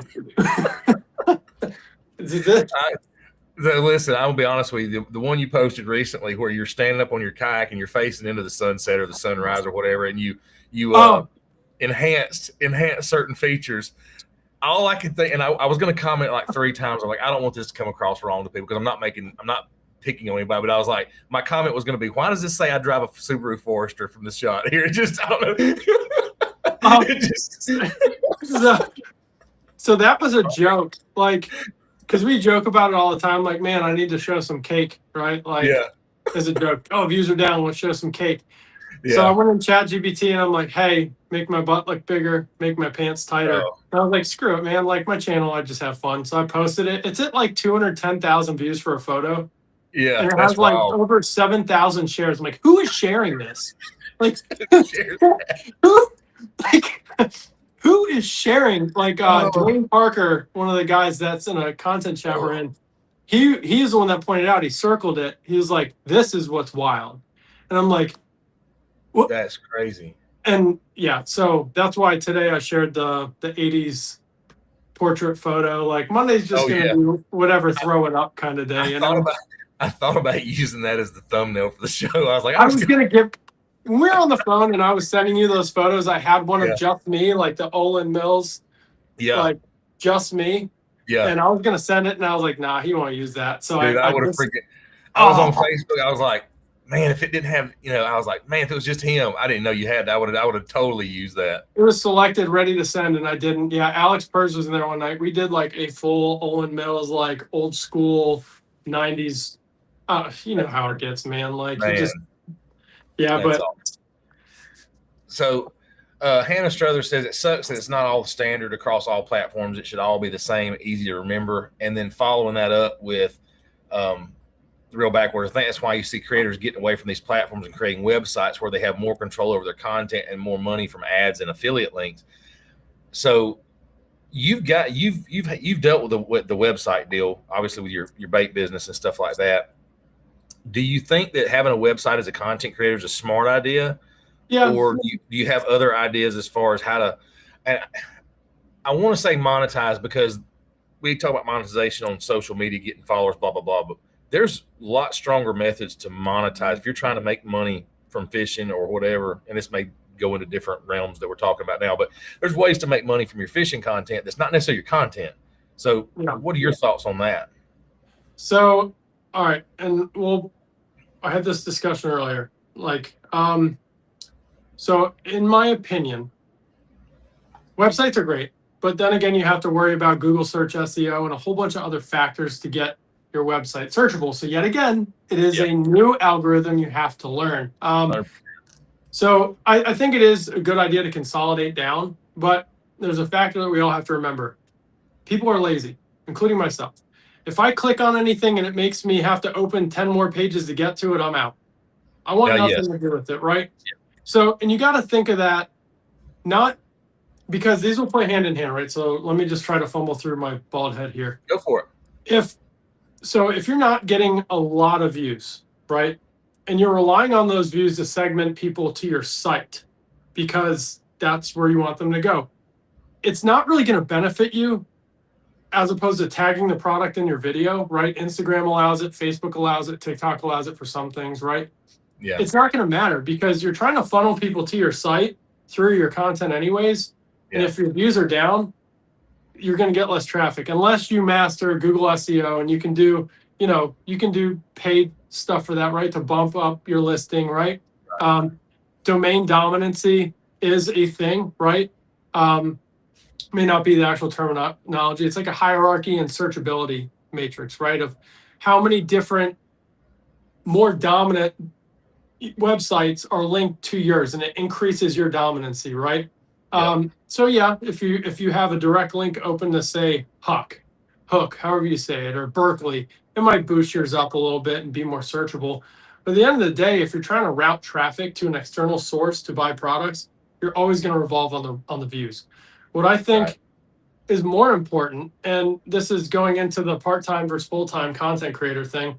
One, even if you're a full-time creator, unless you own your own brand and selling your own product, you are not your own boss, right? You're signing tax forms, executing deliverables for another company on their schedule, right? You may pick when you shoot it, but they're paying you. So you're still employed by somebody, right? So if I had to start over with the content avenue, create your own brand, right? merch is an easy one. I hate the how to go viral. I just did a joke skit about that. Stop trying to sell people how to go viral. Okay, you'll get one or two dummies that buy it. Don't do that. You have a whole bunch of free resources that you can go and research that, right? Yeah. Except for most of them are getting it. Let's be real. But when it comes to selling a product and getting those affiliate, partnerships, user-generated content's a great one to make better income than you'll probably make on views, right? Right. But you got to have reach. It all comes down to you're not going to get the better paying ones and have a higher rate for these brands unless you're getting the reach, which ties into Heather's comment. You got to learn all the platforms. Yeah. And it does suck. But then again, you'll have one viral person that's really good at Instagram dominate everywhere, right? So it's not really a good thing, right? Because, it'd be like me, right? Like I haven't figured out YouTube yet. I think about it all the time. But if I had it dialed in like Facebook or Instagram, like, you know what I mean? It's just, it kind of sets the playing field down so some people can have advantage over another, right, in our market, which is very tiny. Absolutely. And I think it goes back to something we talked about earlier too. Do it because you enjoy it when you're making the content.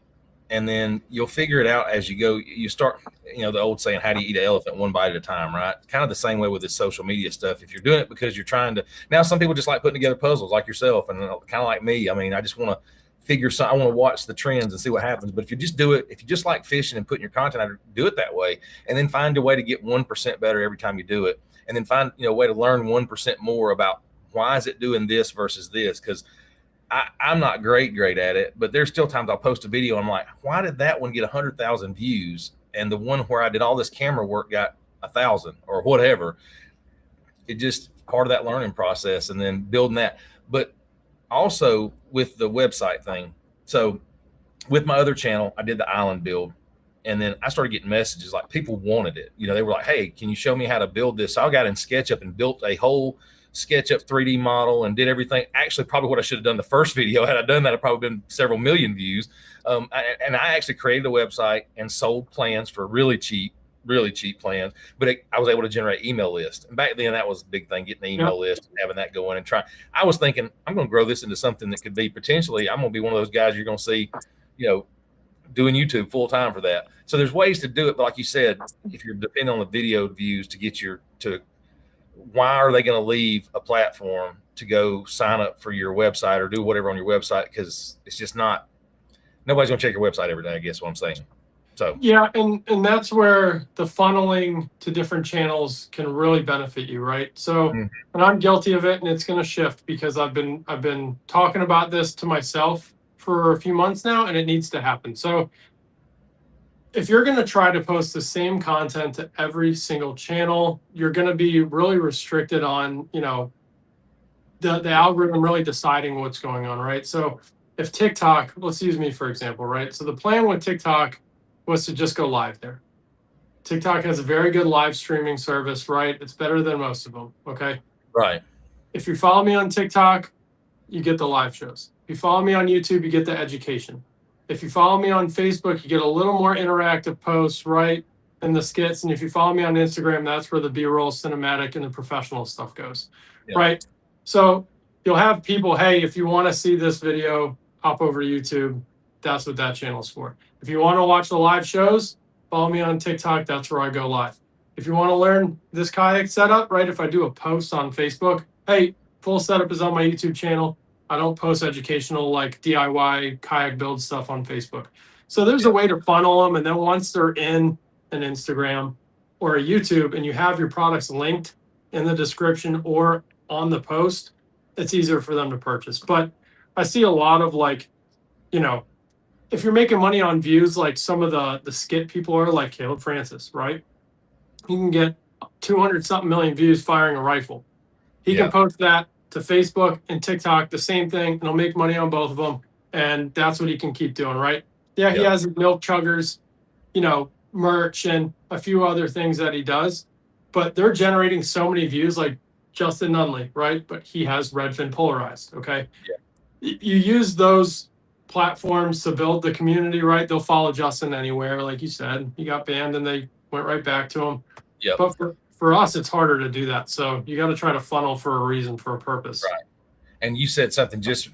I had a phone conversation with a gentleman yesterday with a company that's wanting to kind of do some Facebook or whatever. Anyway, and I've talked to some other bait makers and people in the industry about it, and he was like, well, I don't care about social media. I don't care about getting followers or whatever. And I was like, I understand what you're saying, but what you're trying to do is build a community.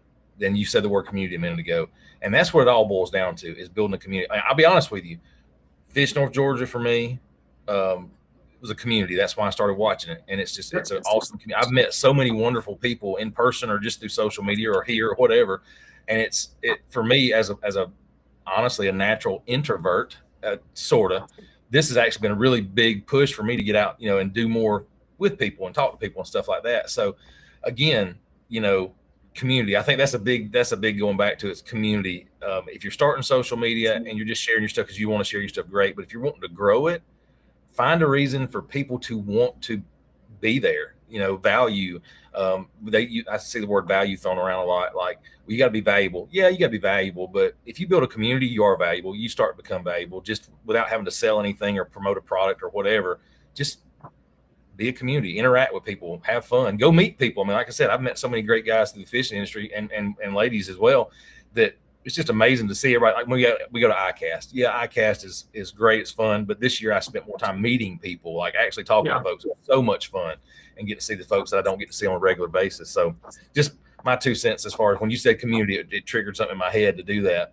To say that value is a good word, though. I mean, it is, because it doesn't matter what you're doing, right? Like, and everybody thinks you have to be giving a tip out to like provide value, right?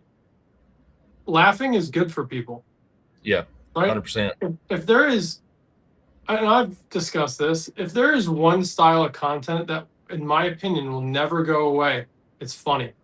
Mm-hmm. Because it doesn't matter. It is, people want to laugh. Right. Yes. Even the crappy dudes in the comment sections want to laugh, whether it's them laughing at their own comment or your skit, right? So like that's why I do the skits a lot, because people say, "Hey, dude, that made me laugh. I was having a crappy day. I appreciate it." Yeah. That's value, right? Giving fishing tips, it's value. That if you're generating content and you're impacting somebody in a positive manner, feed off of that, and then build your channel off of it, right? Absolutely. I'll go to something that my very first guest on the weigh-in show was Michael Porter, Bass and Bougie. And he and I had talked about this in person. We've talked about it on the show. And he was like, people always ask me, they never see me fishing. He's like, nobody cares about the fishing, but their channel is funny. Their channel is husband and wife funny. And people, him and his wife do a great job. I love them. They're so funny. So it's been a couple of months ago. They were sharing stuff on Instagram and Facebook. Obviously they had, what do you want to call it? Fake accounts. Yeah. Were copying their stuff, whatever. So I texted him. I was like, dude, here's what you need to do. And he, I basically told him, I said, you need to verify your channel on Facebook, at least for a minute. Get it verified. And it's something I kind of learned from you, because I'd asked you one time why you did the blue check mark, and you were telling me protecting content and stuff like that. So I told him, I was like, look, here's what you need to do, because everybody sees you post a video about this is the fake account. Go unfollow them from an account with the same name. It's like, I can't verify who I'm really following or not following. They've taken their channel from was less than 1,000 people, and the last I looked the other day was 70,000 people now. And so I've kind of, I was like, I'm so proud to see them do stuff like that. But yeah, I mean, just getting them to, they're on all platforms, blowing up already, again on everything now. Mm-hmm. So I found them on TikTok, and they're hilarious, and they're great people too. And that's something that speaks to that. Like, for anybody in the group that, if you find success in social media, don't be that person that just comments on the first 3 things to get your comment in and then ghost. Try to engage. Like, if it's hard to keep up, I get it. Like, that happens. But like, there are plenty of people that cross post from Instagram to Facebook, and they just completely abandon Facebook and don't comment back. Like, at least like reciprocate. People are taking time out of their day to comment, like, show them the appreciation, because people that do that, to me, it's just like, okay, I know why you're doing this, right? Like, and that's fine. You can do that. The less commenting you do, the less likely you'll get hemmed up, right? But if you're posting to connect to people, why are you not going to engage back if they're commenting? And I'll say this while you're talking about the commenters that they're just a comment, and I hope it doesn't ostracize anybody here, but it aggravates me to no end to see. There's two comments that aggravate me. One is naming the lake that I'm on. No, normally I hashtag it anyway, or I link it in the video because it gets me in that area and people watch that lake for that area. But number two, there's no, and Tex Haynes said it best. There's no gold medal for naming the lake in a person's video. It's not. Quit trying to burn the lake down. That one's not as bad, but the other one I hate seeing the comments commenting from Missouri, follow for follow, Yeah. dad supporting dad, whatever the heck comment I'm getting in there, because I'm like, you're that far from being a bot account, honestly. At that point, that's just it's that and the copy paste. TikTok is awful with this, where and that's where I see someone it. like awesome fish, thumbs up, fire, fish emoji, pound, because they're like, oh, I have to type 3 things. When people do that, I'm just like, get off my page. Like, or I'm not going to say who it is. I always forget his name, but it's always like awesome fish, nice bass, whatever. And I see his comment on everybody, the same one. It's like you have it in Notepad and you're just like,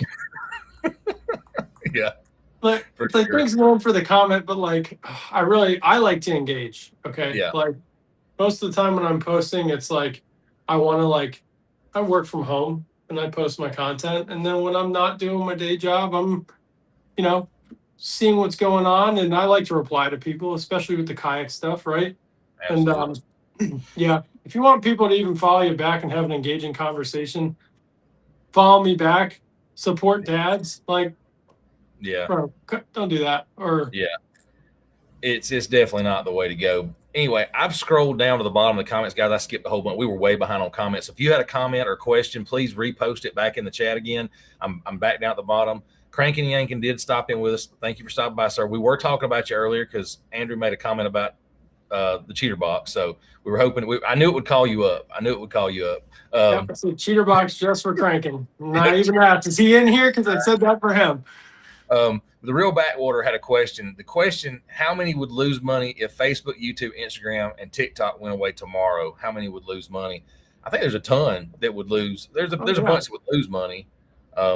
People, I mean, you got to consider it's not just off the views. It's like if social media goes away, then all of this ad revenue, where are the businesses going to put their ads, right? So like, it's anybody that is generating revenue from making content for a promotion, right? Heck, most bait makers and small businesses will fold if social media goes in because you're not in brick and mortar like big brand is, right? So, I mean, it would hurt a lot of people, especially the ones that do it full time, right? Because there's no point in having photos and video if you have nowhere to put it. What are you going to do? Put it on a street sign or staple it up to the light pole? Like, look at the cinematic photo of a fish I caught with a bait. Nobody's going to stop at a traffic light. Look at that creature bait. I'm going to buy that, right? Be like the old days, have the slideshows for the family get-togethers where you sit them all down in the living room and if that happens, I'm going to invest in newspaper stock and magazine stock, because that's going to go up. Yeah, we're always hearing about magazines and newspapers going under because nobody's buying them anymore because of the internet. So and then Farmer says I wouldn't lose shit because I don't know what I'm doing, dude. That's the thing is you say you don't know what you're doing, and I watch your videos and you'll get a bunch of views or a bunch of comments and likes and stuff. So don't count yourself out, man. Everybody likes your content. Keep doing it, man. Keep doing it. And then Hannah, she said, I like to roast my friends in the comments. But that's good interaction. I mean, that's kind of those funny interactions people do. That's the legitimate stuff I like to see. You know what I mean? So Hannah, I've talked to her. I follow her. She Hannah, correct me if I'm wrong, but I'm pretty sure it was you. Like, I don't know if it was 5 or 6 years ago. You caught 10-pound fish and you were crying on your kayak. You were so excited. It was like mega viral. I'm pretty sure that was you. But we've talked since then. She does kayak fishing stuff. And so like she sees, I make the skits with my buddies, right? It's fun to troll and have fun with your friends, right? And you get these click groups, how I'm kind of like, how the Googans, everybody hates Googan Squad. Yeah. But now that they've matured, they're just a whole bunch of older dads like fishing, making some cool content together as a group. Exactly. But it's more than that, right? Like, and this is a feeder note. Mr. Beast is probably the most successful YouTuber ever, Yeah. right? And he explicitly has said over and over again, he had a group of him and his friends that completely just ripped apart content and they shared each other's content religiously, right? And I feel like if you're not working in a group, you're at a disadvantage. So those friends that you trash talk with, Hannah or Heather, if they are content creators, get in a side group, start talking about content and give honest feedback, right? I don't like the engagement trains that people do. I think it's dumb, right? Like, don't share your post to 10 groups. I hate that too. Let the algorithm find it organically, right? YouTube, don't share your links out until YouTube has done its thing. But brainstorm with people. Like, heck, anybody can message me. I'm an open book. I'll tell anybody. I don't gatekeep it, right? The only thing I'll gatekeep, I won't tell you how much I make, and I won't tell you exactly where I live, right? But I don't even make that much, right? So like, it's one of them deals. Like you have to get feedback from people that have done it before you. I'm willing to share, so reach out if you ever have a question. Anybody out there, I'm an open book. You know, and you say something free. I'm not going to charge you $7-10 for a guy. Come on, for free. $5 make them go viral.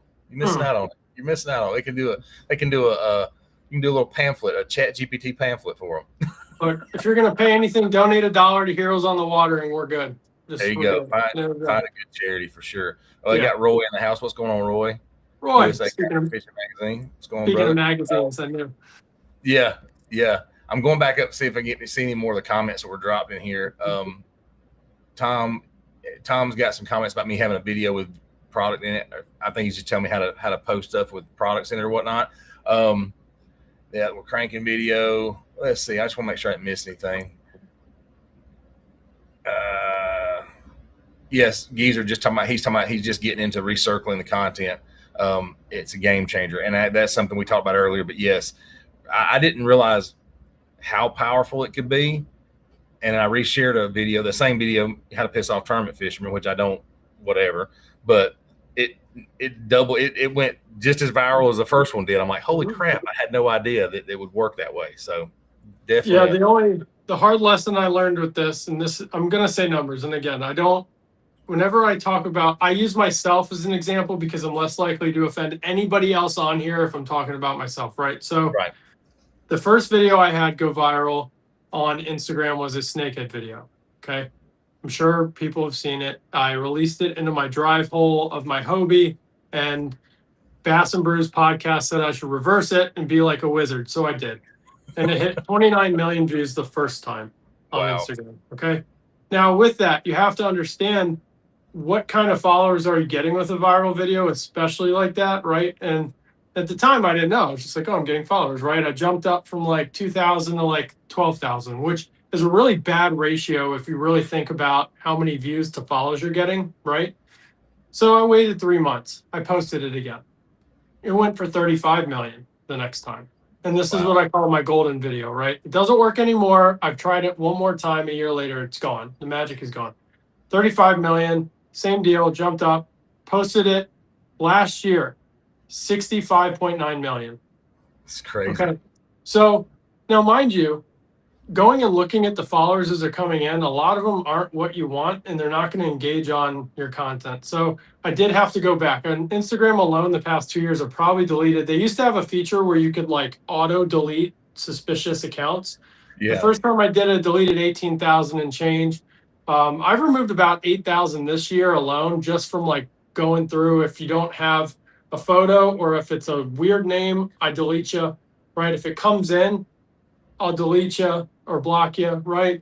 So you just got to be careful with the quality of followers you get, but you can see it. I mean, it's a mega tool, especially Facebook. If you're paid for it, come on. Like, who's not going to, if you can guarantee a video will go off and make you a few $100, recycle that thing, man. Like, don't hold back. Don't spam it. But no, you're 100% right on that. You know, you were talking about follower counts and maybe followers and people you follow. When I started on TikTok, I was guilty of if they had a fishing content on their channel, I would follow them back. Now I'm really picky about who I follow back. Follower wise, like TikTok, it seems to auto delete a bunch of people. Like I've had to go through all the banned accounts and just delete them off my account because I mean they're just sitting in my. And the reason I started doing that was I noticed my wife was trying to start her TikTok shop deal, and she couldn't get in the program because it was showing a suspicious follower count. And she didn't do anything. I mean, she just got, but you got all these bot accounts following you that haven't been banned yet. And now it looks like you're promoting suspicious activity, I guess. I don't know. So like you said, that's perfect point. Watching out who you're following back and watching out who's following you will definitely help you, a little bit more, I guess. And then resharing it for sure. I'm sitting over here brainstorming like videos. I'm going, okay, I need to reshare that one. I need to share. There's a couple I need to reshare already this year. I'm like, dang, I've done good on those. And then Farmer had a comment. It was scrolling down. He said, I need to sit down with all the new content creators and see how you shuffle a job, wife, and kids that make content because I'm really struggling with it. And I know that's something Farmer does. And Farmer, listen, I've told you in the past, you can always text me, shoot ideas by me. We'll start a little get together. Andrew. Hit me up. Like I said, Tony and I talked about this on the side, and I'll straight up say it. Like I burned out like hard.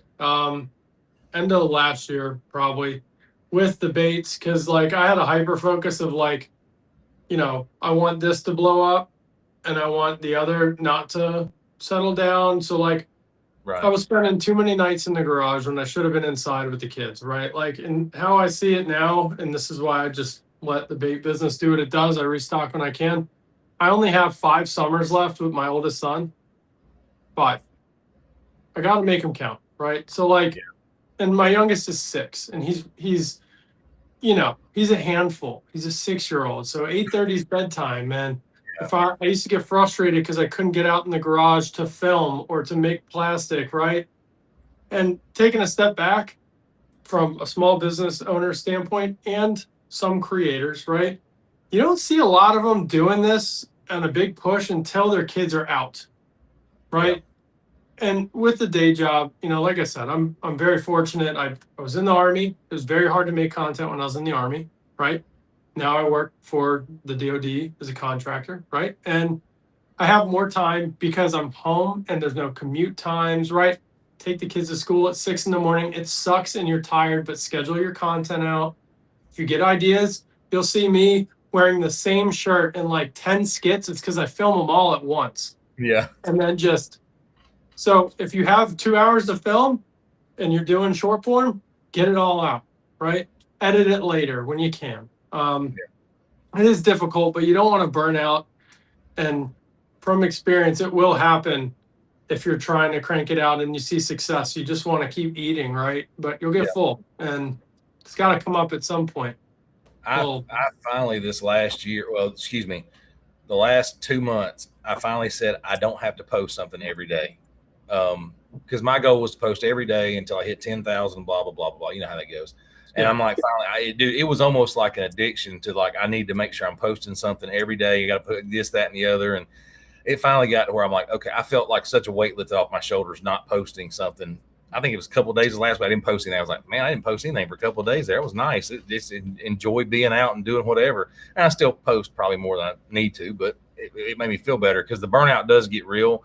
And it's amazing how fast you can say how dug in you were at one point, and then all of a sudden you look back a few months later and go, I could care less if I ever did it again.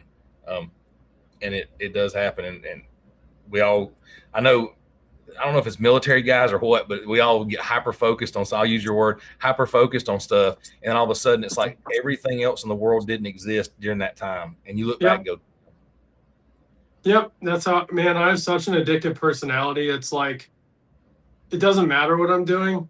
I have really, really bad OCD about it too, where I like, if it's not perfected in my mind, right? It doesn't have to be perfect to you, but to me, like I'm so bad, my buddies will joke, if I can't have anything red, like I'm in a phase where like gray and white's easier just to like be visually satisfying to me. So like there's my kayaks, all my rods, my gear, everything.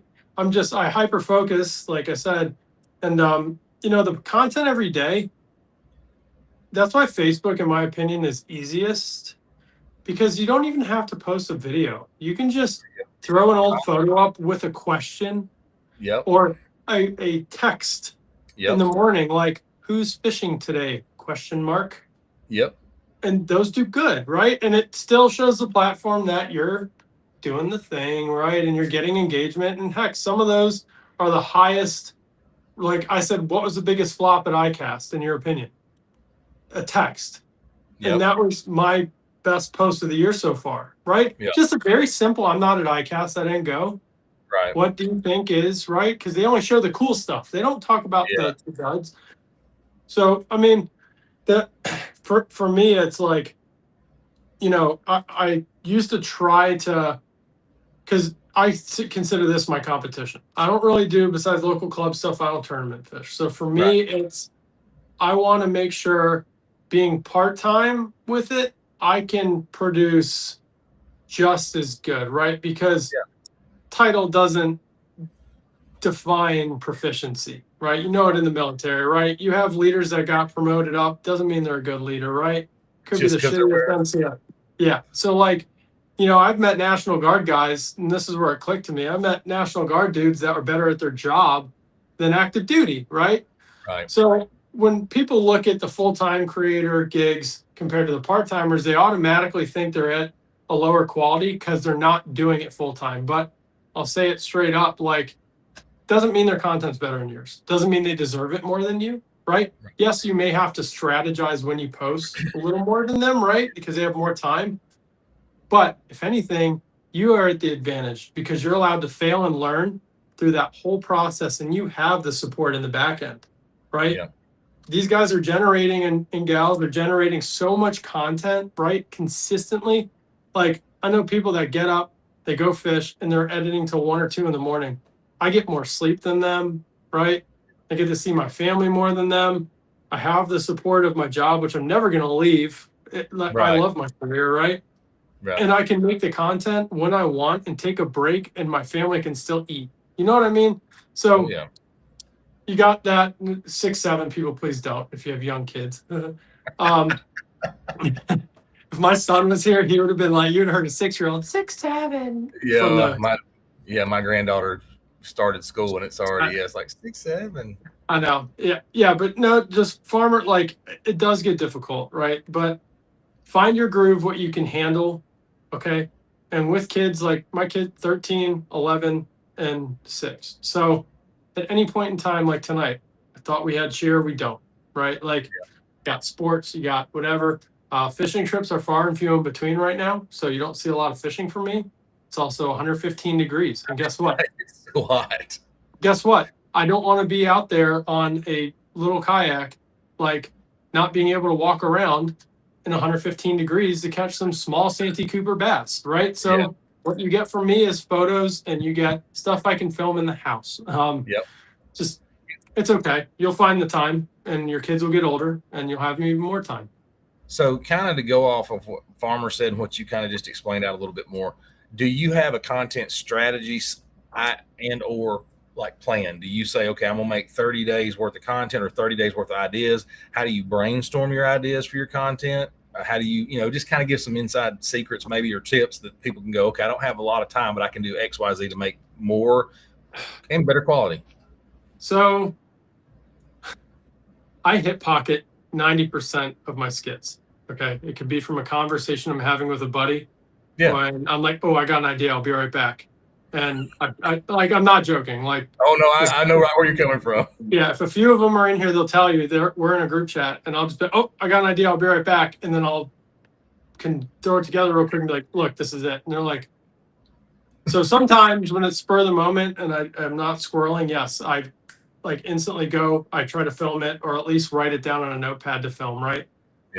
Like I said, bulk shooting content is how I like to do it. So like I said, if you see me post for 2 weeks worth and there's 10 skits and I have the same Phantom Outdoors UPF shirt, it's because I filmed all those things at once. YouTube is planned. YouTube, because it is a little more in depth of what I talk about. It's not so much fishing. It's more like gear. I got to plan that a little more. Facebook Facebook I kind of use as my experiment. That new page really kind of opened my eyes to like less is more, right? Yeah. That page I made it last year when I was like giving hope up on my personal one and started posting in January. Like, I'm going to commit to posting. I hate that I have to start over. I'm doing it. We're almost at 20,000 and I learned less is more, right? Yeah. On Facebook. So I don't really have a strategy per se because I kind of feed off of what is working right then. Right. If the kayak stuff is doing really good, I'll lean into kayaks hard. If bait stuff is working good, I'll lean into the bait stuff a little more. If the funny's working, which funny usually always works, I'll prioritize the funny, right? Because like Bass and Bougie said and other people said, people want to laugh. Nobody really cares about unless you're catching a giant, right? Yeah, like 100%. a 1 pounder or 2 pounder, they see it all the time. So, you know, the power of filming at home. Don't do the reaction videos where you steal people's content and don't tag them. I will call everybody out that does that. I hate it. I'll say his name. Mr. Bagwell has a very huge following from just posting other people's content. But I know him, so I don't even care. But now you talking about actually hijacking their content, or you talking about taking their content word for word and redoing it their own? Not making it their own, but using it word for word. Download their video, post it like a minute long worth, and then at the very end you say like 2 things, and then instead of tagging them, you just say their name and the other platform they're on in there, so they don't get the credit, right? Because nobody reads the descriptions. Let's be real. Yeah. So it's one thing to react, because I've done reactions where it's like 3 seconds and then I talk about it. But I've noticed a bigger trend in people downloading other people's content without the watermarks. There's apps to do it, right? They download your content. It's 30 seconds worth of their content plus some, usually a minute. So it qualifies on TikTok too, cha-ching. Yeah. And then they say they're blurred for like 2 seconds, right? Don't do that. Please don't do that. Now, the funny reactions like Justin does, that's one thing. He says a whole spiel, and that's the content, right? Not the hook. Not the hook. Not the hook. Just be careful with it because you'll get people really mad. And you know, if I see it, I'll probably call you out. There's a I won't call him out. There's a guy that does, and he's told me in person. He said, I hijack stuff all the time. I don't care what they say. Now, when I say hijack, he called it stealing. It's not really stealing because it's his video. He's just using, let's say, text over the video or whatever, but he's using the exact same, hook that they're using. I mean, I don't know. I don't know. It rubs me the wrong way a little bit, him doing that, because he does it. I mean, he got me for one.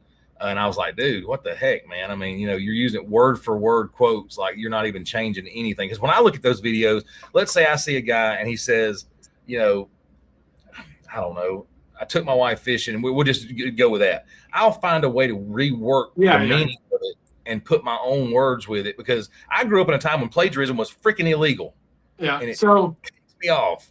I call that stealing channel identity, right? So there's a few people I watch, like, okay, let's use Justin Nunley. There's this gym guy I use too, where he starts off where every single intro to the clip is someone getting friend zoned, right? And he's built his entire 1 million follower channel off of this. I've been following him for a while.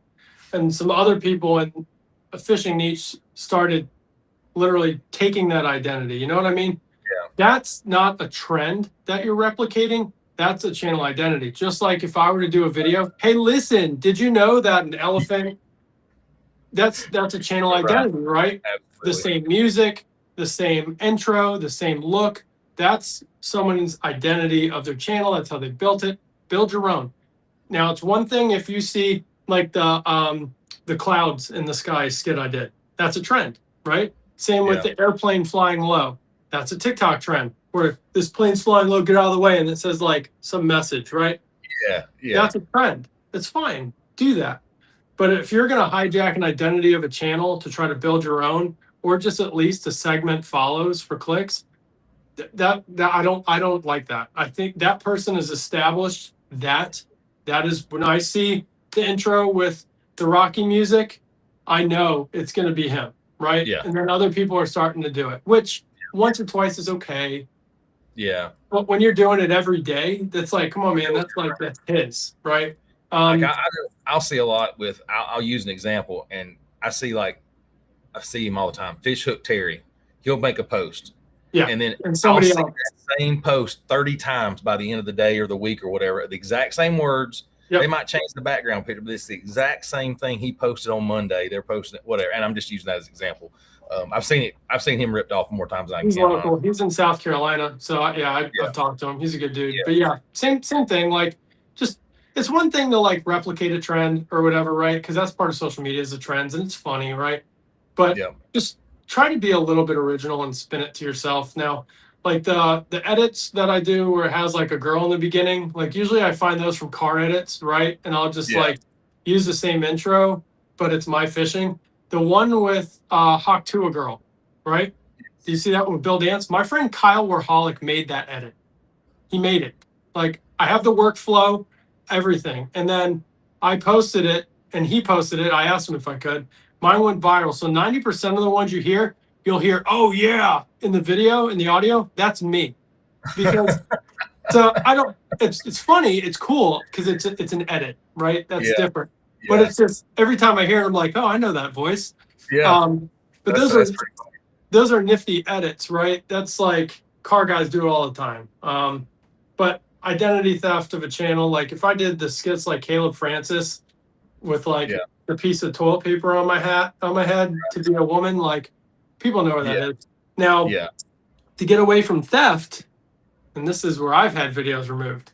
If you take my content and that logo right there is in it, that's trademark infringement, unauthorized use, because that is trademarked in USPTO. That was my way around it. Trademark my brand, always have it on. Unauthorized use, it gets pulled every single time. So for you creators, if you have a logo and you watermark it, it might segment your views down because they don't like watermarks. Trademark your business name, your fishing name, whatever. It's a word mark. It costs $350 to do it. Right? If you need help, hit me up. I've done a few trademarks now. Put a logo in there that's trademarked. You can get the stuff removed, right?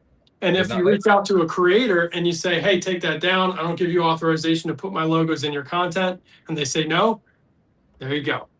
Instantly removed. And you have your trademark serial number and everything right on there. So you submit it to Facebook. I own it. Here it is. Boom. Gets pulled. I've had it happen 6 or 7 times now in the past year, and it works every single time. Wow. There you go. Especially for the trademark part of it. That's something I did not know how easy it was to do. I've never looked into it really. Oh, dude. Yeah. We've talked with, we've got a gentleman that started using some content, not really content. The guys from the Fish North Georgia will know who I'm talking about, but he started using some of the sayings that we use. And anyway, well, then I saw a TikTok account had literally taken Fish North Georgia's logo and created another account. Now, I think Danny might have reached out to him because I looked just the other day and they have now changed it to a different logo. So I guess they decided that was probably not a smart move. But I just never done it. That's a whole other rabbit hole, like for sidebar. If anybody's interested, like business owners, whatever, that doesn't know about it, right? I had to do all my research, and tactical fishing is a very commonly used thing. You'll get companies that reach out and threaten saying there's common law protection to them if they started before you, but that doesn't cover the internet, right? Transparent, a Canadian company has one that's very similar, and they tried to send a lawyer after me. I'm like, dude, you're out of the country, right? Even if I said, what's your trademark? What's your US trademark? I knew they didn't have one, right? Mm-hmm. And he was like, oh, we have it. And I was like, okay, give me the number and I'll gladly change my logo. And they couldn't provide it, and I had a trademark. So I was like, oh, by the way, doesn't matter if there's customer confusion. Where common law doesn't protect you via social media, and you're not even in the United States. So they were like, okay, yeah, sorry, we'll just, because I got some rod emails about them and they got some from me for baits. And I'm like, hey, how about we just, you can take me to court. I'm going to represent myself and show them my trademark authorization, and I was selling before you guys were, so technically I'm protected, right? Exactly. But yeah, so trademark your stuff, trademark your brand, and it's one of them deals that when you get big, you're gonna get stuff stolen. If you have something viral, Michael had the alligator video stolen before he could even post it. No kidding, man. Holy crap. 100 million views plus on that account, and Michael didn't even get a chance to share it out. So just research what you can do. Platforms usually aren't going to like, if they're generating ad revenue, it's really hard to get them to pull something. But if you are legally protected with a mark, like Fish North Georgia, you guys had a shop and everything too. I absolutely would submit a trademark. Like I said, $350. Don't reply to the emails for the lawyers with it. You can do it yourself. It's super easy. You do a logo mark, $350, and then backdate it to when you first had proof. And all you got to do is screenshot the YouTube channel creation date or whenever it was, and you're covered. So that's how you handle it.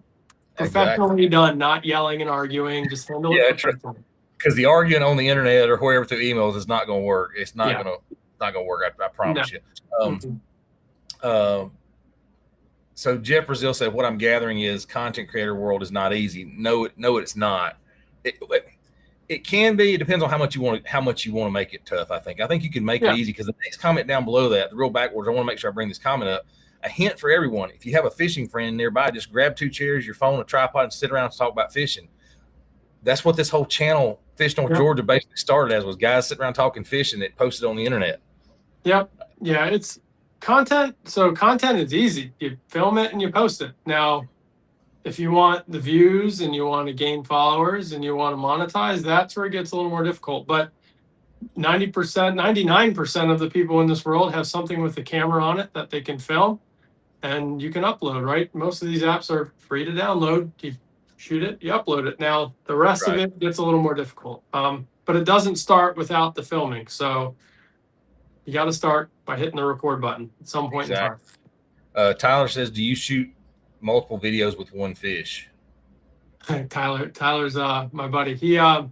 So Tyler is on Team New Canoe with me. Well, actually, I'm on with him because that trip we did down to Florida, all that B-roll stuff, the photos I sent you, Tyler shot those. The three video method, right? You can do the catch, you can do any sort of holding the fish, talking about the fish, and the release, right? If you really are slacking on content and you go out for one day and you're trying to build short form, I do it. I can make 3 or 4 videos off of one catch, right? And make it look different. Okay. Yep. Like when we're in Florida, he caught an 8.5, almost a 9-pounder, right? I caught a 5. My buddy caught a 5.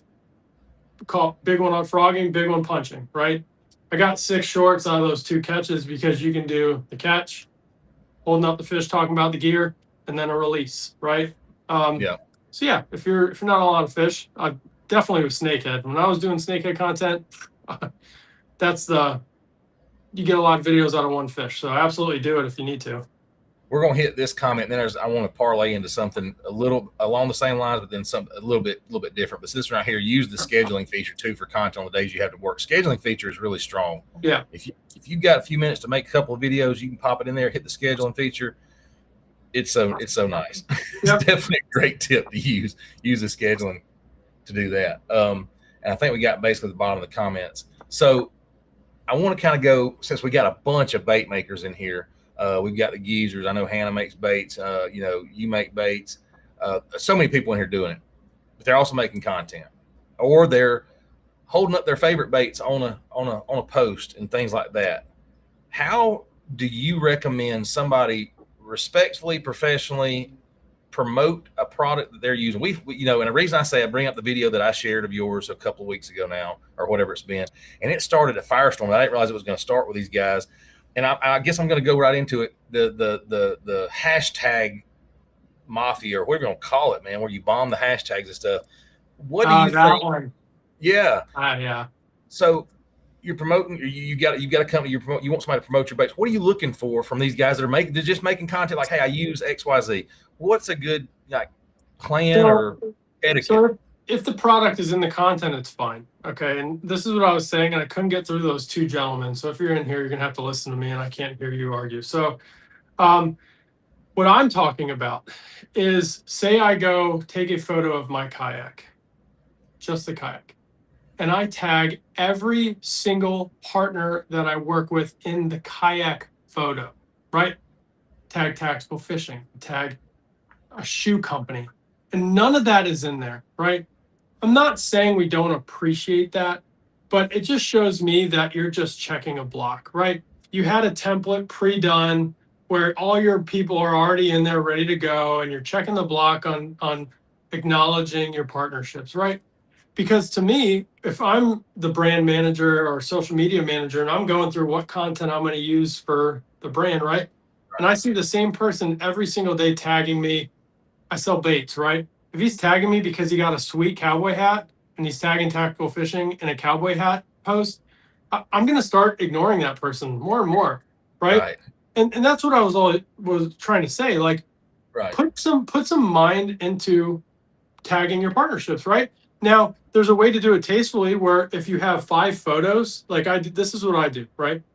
If I have 5 photos, I have one with the baits, I have one with the kayak, I have one with something else. I will post 3 photos in that post and I will tag them in each individual one, right? Correct. Because then they'll only see the one that has their product, right? Because a business does appreciate you posting, but a business's whole point of having an affiliate program is for people to see their product through you. So if everything you're tagging them in doesn't even have your product in it, is that really the right way to do it? No, it's not. Right. And I don't care what you say, you can argue with me because I see it on both sides, right? Or just make 2 separate posts. It takes 2 seconds to take, oh, there's the lithium battery I use. That's the bait I caught a fish with. Tag it differently. I mean, that's just, to me, it's just showing you put in more effort, right? And again, as someone that wants to use it for branding, right? Like, if that's what I'm looking for, I'm not going to start paying attention to the people that are tagging me and stuff that has nothing to do with me, because it just shows me, okay, they're just tagging. They don't. My products are never going to be in this. Sure, they might use them, but let's be real nowadays. Like, there's a lot of bait planning out there, and unless I see it like an actual authentic post tagged it, I'm generally going to skip it. And doesn't mean I don't appreciate your business as a business owner.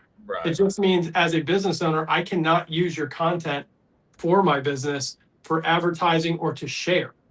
That's what I meant by that. And people. Yeah, I think some folks took it judgmental, and it wasn't judgment. Obviously, it's a free world. Whatever you want to say, do whatever you want, kind of thing. It's just trying to help folks that I know. The reason I share it is trying to help folks that I know that are trying to go somewhere in this industry, wherever that end spot may be. And I'm looking at it from somebody who does work with bait companies or whatever, and say, look, make it meaningful. At the end of the day, if you're trying to make content for somebody to grow their business, make it meaningful for them, because tagging them in holding a Mountain Dew, it doesn't help them at all. And that's all I was saying. It wasn't trying to be judgmental toward them, but I think it was taken personal, and it wasn't meant that way. It was meant like, hey, I'm just trying to give you some advice.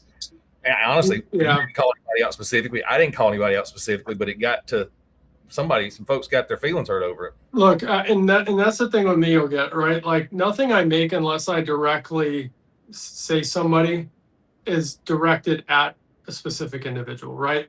But I'm not going to be the person that, like, kisses the ring, so to speak, bends the knee, if you will. I'll say what I want, because it's my social media, right? You don't have to follow it. This isn't an airport. You can depart at any point in time. But I mean, like, to your point though, if you're a tournament angler, that is completely different. If you give a good tournament recap summary with all your partners, thank you to my partners, and you tag it, that's fine. Do it, because they're part of it and they provide food for that. I'm talking about the random, I caught a fish on the bank, and like, I start tagging New Canoe, and I'm not even on my kayak, right? Like, that kind of stuff. Or if you're going to tag everybody, tell a story. Like, went out on Santee Cooper today with my at New Canoe Unlimited Max, hit some chop with the at Newport Vessels NK300, handled it really well in the chop despite heavy winds, picked up 1 or 2 fish using my casting rods with at Lose Custom 8:3-1 ratio, throwing a at Beyond Braid 50-pound with my spear point hook and my at Tactical Fishing Company private. That is fine. Now, it's a lot, but that is fine. You're telling a story, and you're including the brands in the story, even if it's you just holding a fish, right? Because it tells the story. the product, you're on the kayak, right? For me, I'm on the kayak. The rods are in the rod holder. I'm holding the fish. Hopefully the bait is visible, right?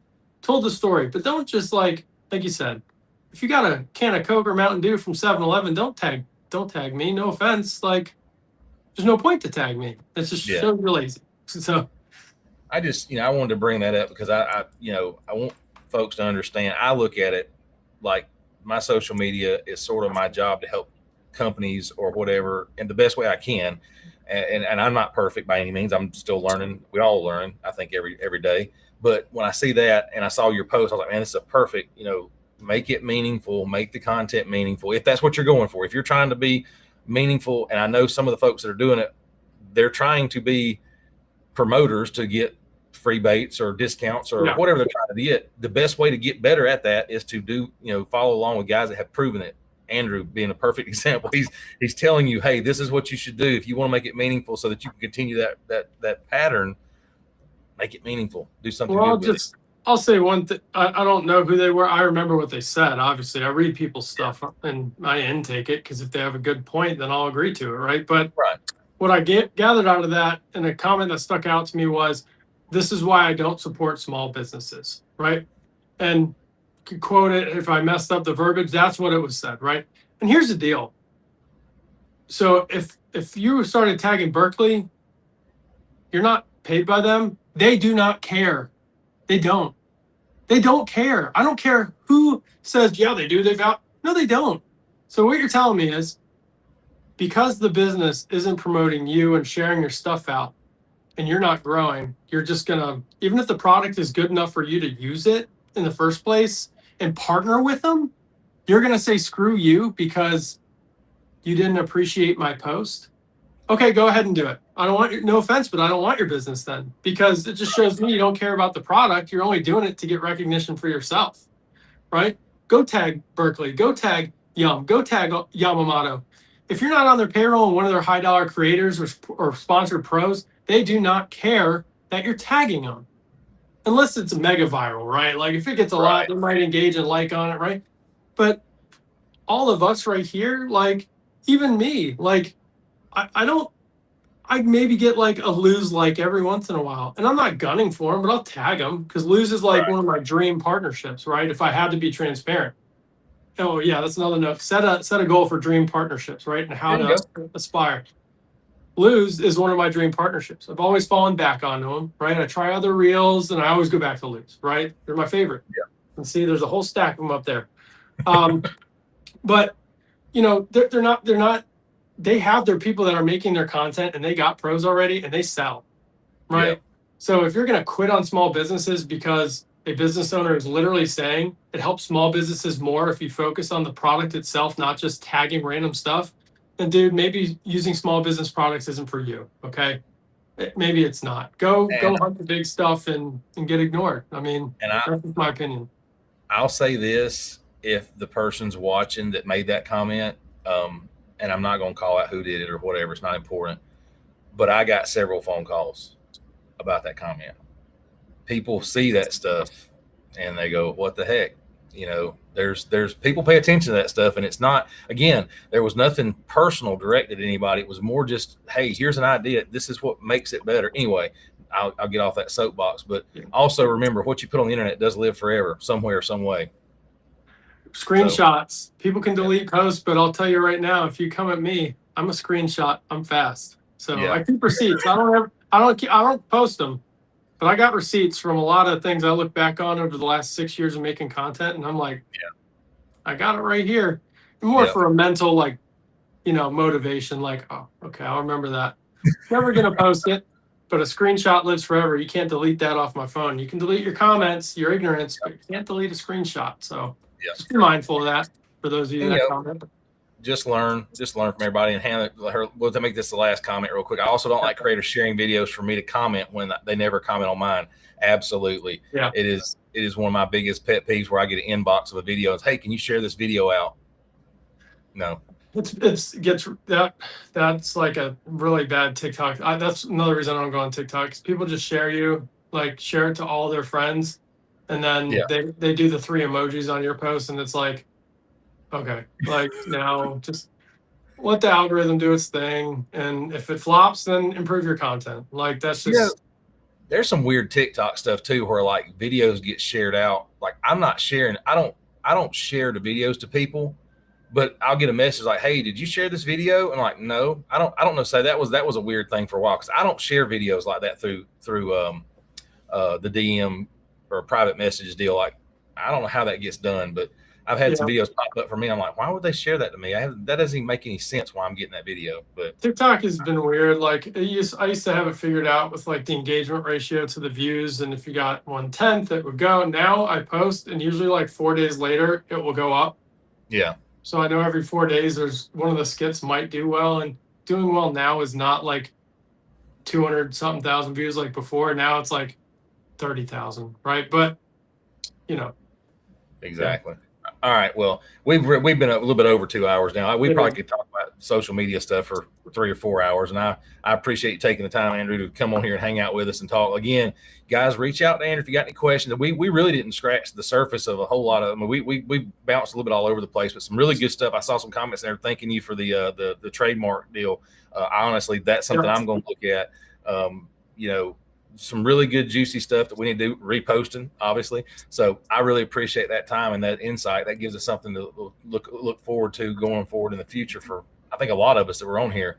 We're just going to call that evening with that, man. I appreciate your time, guys. I thank y'all for stopping the comments. As we say, we didn't get into this part, but being safe on the water. Be safe on the water. Hey. Wear your PFDs, life jackets, all that good stuff. Got a video coming out just on that tomorrow at 4:30 p.m. on my channel, Andrew Blair Fitness. So safety equipment, stuff you may not think about. So absolutely, y'all make sure